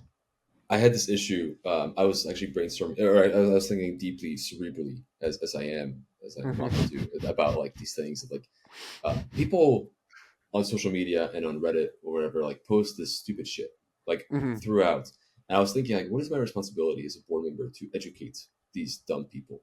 Right. And No. and the one part I was like, oh, I should every stupid post, every misinformation that is out there, Mhm. I should correct, because that's like my duty as a board member to No. like be like, no, Right. this is not how No this way. happens. This is the link that you just sent is like everything that you just said is wrong. Right. And then there's another part of me that's like, it's not my duty at all to do this, because like maybe part of the USAU communication channels should be like educating people so they're not this dumb. Like the amount Yeah. of people that are dumb about like what USAU does, about what they can and they cannot do, is mostly what the board deals with, to be honest. Like, I don't want to get into this, but like the whole like thing with the Palestine Israel thing this year, like pretty much took us like 100 hours of discussion time, of board Right. time. Right. to, And like, it's not to- a to good. do that. Yeah. And it wasn't a good resolution for anyone involved. Like nobody like was happy with what came out of that. And Totally. I don't want to. I do not want to relitigate this or anything like that. But like that was like a huge thing that the board does, or did this year. Whereas we could have been spending our resources and advance time the on sport. other things. Yeah. To actually, but I do. That's like So a what super did you political- settle on? Not educating or to educate or Ah, not to yes. educate? I settled on, you know what, at that point I was super tired. It was like 10:15 p.m. It's past my bedtime. I'm going to go to bed. I'm going to get after these Redditors in the morning. And then I didn't. Mhm. I was like, I'm not going to. I do think that is You slept on it. you can't. It's like a hydra. You know, you're It just is. you're not gonna ever defeat that. And I think it is. I agree with you. They're not Pa- worth the time. Pawel, I feel like your perspective here now reminds me of the film study discussion, because Oh, don't tilt me again. Let's stay away Mikey, from that. Mikey, you can't cap a conversation and then just decide to bring it back up 15 minutes later. That is no, not I can fair. do whatever I want. And No, you can't. If you cap it, you cap Back it. in You 2015, You baby. can't open it back up. I'm not talking about the film stuff, but I feel like in this moment, Pawel, you're able to see the trade-offs of, you can't win all the battles on social media or with ignorance. Yeah, but there's a very clear solution. Like, okay, so if we all agree to increase our dues and increase the staff in communication and marketing at USA Ultimate and hire 2 additional people, we could create could marketing get more. materials. But like, Here's what USA Ultimate actually does. Here's why it's important for us to be part of the Olympic movement. Here's why it is all these things that are just factually based, and like here's why Tom Crawford was a great CEO. We can actually educate people and not have this misinformation on because people heard something on Twitter or heard something on or X or whatever, and heard something through someone else. But unfortunately, we don't have those resources. So the question becomes, does Pawel got it his way and do this? Well, but what's the benefit of, like, what benefit are you getting out of making sure that people know what you're doing is good? Like, what That's like would that step to tyranny. Like, I don't know, like if a misinformed public will give you like authoritarian regimes. Like, I don't want to make this too political. But are like, you? This is why How Trump do you? is No, is so totally, popular. totally. But how do you know that the public is misinformed? Because you're just taking the sample. Like, this is like a poll, or you're just taking the sample of like the few people you see on Reddit that piss you off. Very good question. But the reason why I know this is true is because this thing was upvoted, or people are commenting, people are seeing this. So if it's just like on the fringes of Reddit or the fringes of social media, like, okay, whatever. These people don't know what they're talking about. But if this is actually a popular thing, or people actually read it, if people are reading these tweets or people are reading these messages, then it becomes a problem because you're misinforming everyone. Like, this is the whole problem of misinformation. It's not because like 2 or 3 people are like talking at each other. It's because they're talking at each other and people are listening, and then people are incorporating that misinformation into their actual real day lives and their actions with how they vote, with how they perceive institutions, and that's how you get institutional failure. Like, this is quite literally why that makes sense, because anecdotally, I would say the perception of USA Ultimate is not good. I think in the Ultimate community, I think 85% of players who play in USAU have no idea what USA Ultimate does. Right. So I would argue that 15% of it that you do know is poor, but 85% of it that you don't know is actually very, very good, for example. So, and again, I just want to make this very clear in case this does make a sound bite. I'm speaking as an individual, not as a board member, because this is like, I am not speaking for the board. I am not speaking as a representative of UC Ultimate. I'm speaking as an individual. Mike can clip out. He'll clip out this part and he'll add. Oh no! I have more than my fair share of complaints about USA Ultimate, but it always comes back to, we ask them to do a lot, and there's not a lot of people, not a lot of resources. So I also can't really blame them. Yeah. Amen. All right. Amen. Cool. That was awesome. Now I want Pav on like just a normal pod episode. It's always a pleasure, Pawel. A Pav pod. Can't wait to see you in San Diego. Well, Quinn, you're going to be playing on a machine next year, so it's I can't wait to see you in Chicago next year. I know, it's going to be so fun. But do not bring this Atkins guy, because I do not want to play it. He does not vibe with our team culture. He belongs on AMP. So you think I vibe? On AMP, you think I vibe? You think I vibe? You can definitely vibe. Yeah, that means a lot, Pav. You vibe. That means a lot. You vibe. Definitely. Thanks, Bob. We'll see you soon. Yes, right. I'm getting out of here. Goodbye. Don't leave. Don't.